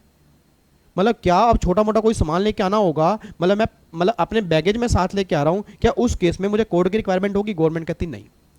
मतलब गवर्नमेंट फिर इंपोर्ट एक्सपोर्ट कोड की बात कब कर रही है? जब सामान वेसल से आ रहा है, मतलब एक बिजनेसमैन बाहर से सामान मंगा रहा है, भाई नॉर्मल अगर कोई बाहर गया वो अपने बैगेज में ही सामान लेकर आ गया, लगेज में ही सामान लेकर आ गया, उस केस में इंपोर्ट एक्सपोर्ट कोड की रिक्वायरमेंट नहीं होती। तो सिंपल सी बात ध्यान देना जी, तो इंपोर्ट एक्सपोर्ट कोड की रिक्वायरमेंट नहीं होती। फॉर एग्जांपल बैगेज में इसका फॉर्म नंबर होता है जी, फॉर्म नंबर याद कर लेना, फॉर्म नंबर है ANF2A, दोबारा बोलूंगा ANF2A फॉर्म नंबर है। वेबसाइट होती है www.dgft.gov.in, मतलब अगर आपको वेबसाइट के बारे में जानना है कि ये फॉर्म नंबर मतलब इंपोर्ट एक्सपोर्ट कहाँ से मिलेगा, तो www.dgft.gov.in ये वेबसाइट है। सीरियल नंबर होगा जी, कोड होगा, डिस्क्रिप्शन होगा, रेट होगा, इस तरह से एक कोड होता है, बस ये बात ध्यान दो जी। तो इसमें इंपॉर्टेंट बस ये है, इसमें सबसे इंपॉर्टेंट बात क्या है जी कि ये एक रजिस्ट्रेशन नंबर है, कितने डिजिट का है, जल्दी लिख के बताओ कितने डिजिट का है, 10 डिजिट का है जी। किस लिए जरूरी होती है, इंपोर्ट एक्सपोर्ट करने के लिए रिक्वायरमेंट होती है जी। इसको कौन इशू करता है, डायरेक्टरेट जनरल फॉरेन ट्रेड, मतलब DGFT इसको ये इशू करता है, और कुछ केस में इसकी रिक्वायरमेंट नहीं होती। For example baggage, form number होता है ANF2A, ये इसका फॉर्म नंबर है, बस ये बात ध्यान दो जी, ठीक है। तो ये सारी बातें हैं इंपोर्ट एक्सपोर्ट कोड की। तो फाइनली आज हमने 6 डेफिनेशन कंप्लीट की हैं, और मुझे 2 मिनट के अंदर फटाफट से, मैं पी रहा हूँ पानी, मैं 2 मिनट अब शांत रहूँगा क्योंकि मैं 1 घंटा 25 मिनट बोला हूँ। आप 2 मिनट के अंदर फटाफट से 6 डेफिनेशन जितनी जितनी याद है ना बस वो लिखते जाओ। इंपोर्ट के बारे में लिखो, इंपोर्टेड गुड्स के बारे में लिखो, इंपोर्टर के बारे में लिखो, एक्सपोर्ट के बारे में लिखो, एक्सपोर्ट गुड्स के बारे में लिखो, एक्सपोर्टर के बारे में लिखो, फिर इंडिया की डेफिनेशन के बारे में लिखो, और फिर आप लिखो जी इंपोर्ट एक्सपोर्ट कोड के बारे में। बस ये 6 बारे में लिख दो जी, मेरे लिए बहुत बड़ी बात है। लिखना स्टार्ट करो जी जल्दी।